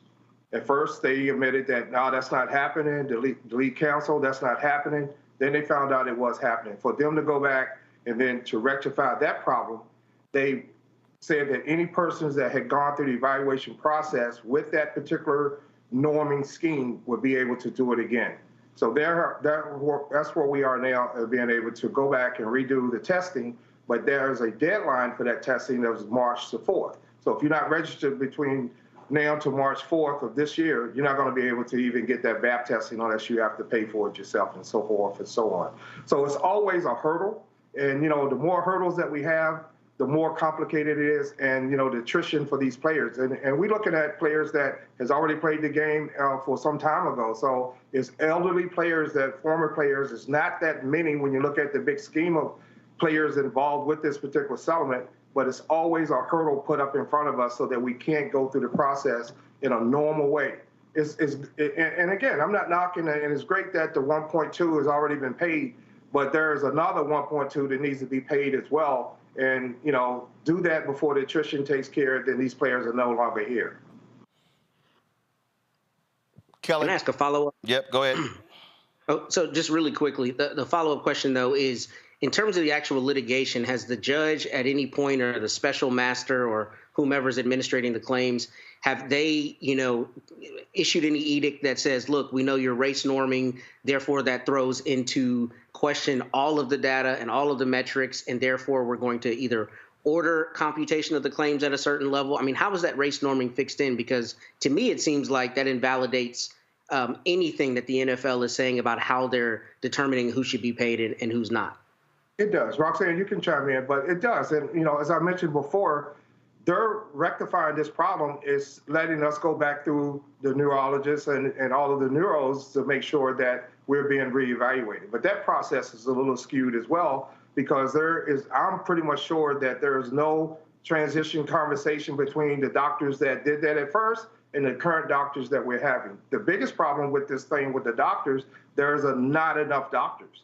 So, we have to travel at least a 150-mile radius or go to a specific doctor that is diagnosed through our attorneys. But there's not enough doctors for this process. Hence, that this whole concussion settlement started 7 years ago, and we're just now going through, or some guys are just now coming to the point of going through the evaluations. That's way too long. I mean, if you set a doctor's appointment in 2014, and here we are in 2017, and here we are in 2024, and we haven't been to the doctors yet, that's a problem within itself. That is not being addressed. The claims that we're looking at that has gotten better, but that really has not gotten better. And that's a major concern that we are having. Kelly. Sure. So on average, if there is an average, how many complainants are in this suit? And on average, if you have an idea of how much money would or should be allocated to each member of this suit. And secondly, for those players who have since died, is there any recourse for the families to take advantage of in this case? Ricky can jump in on the averages, but players who passed away, if their brains were sent in after they passed away and they were diagnosed with CTE, there's no compensation for them whatsoever. The only time I've seen people compensated after that is when a lot of press is surrounding the situation, and then the NFL caves and compensates them. But no, to answer your question, no. If they pass away and it's found that they had CTE, the NFL won't pay for that. Mike, and the NFL is saying that CTE is not the problem, but it really is a problem. You know, this settlement got started for us because of concussions and the repetitive hits that we have and the concussions in general. The NFL knew that concussions was causing these problems and sort of put that under the rug like they do everything else concerning players. The problem with that is that when the players found this out, the NFL said, okay, and they call us allegedly doing this, right? Not that it's really happening. They pay their commissioner $200 million a year to say that this is not a problem for folks and whatever. 2 weeks ago, you guys were watching a game during the playoffs, and you guys remember that there was a player coming in to make a tackle, and the other player's helmet actually broke. Now, here we are getting ready to go into one of the biggest games of the year, and I'm probably the only one that's talking about this particular situation. So either it was too cold for that equipment, or the helmet wasn't really qualified. And here we are.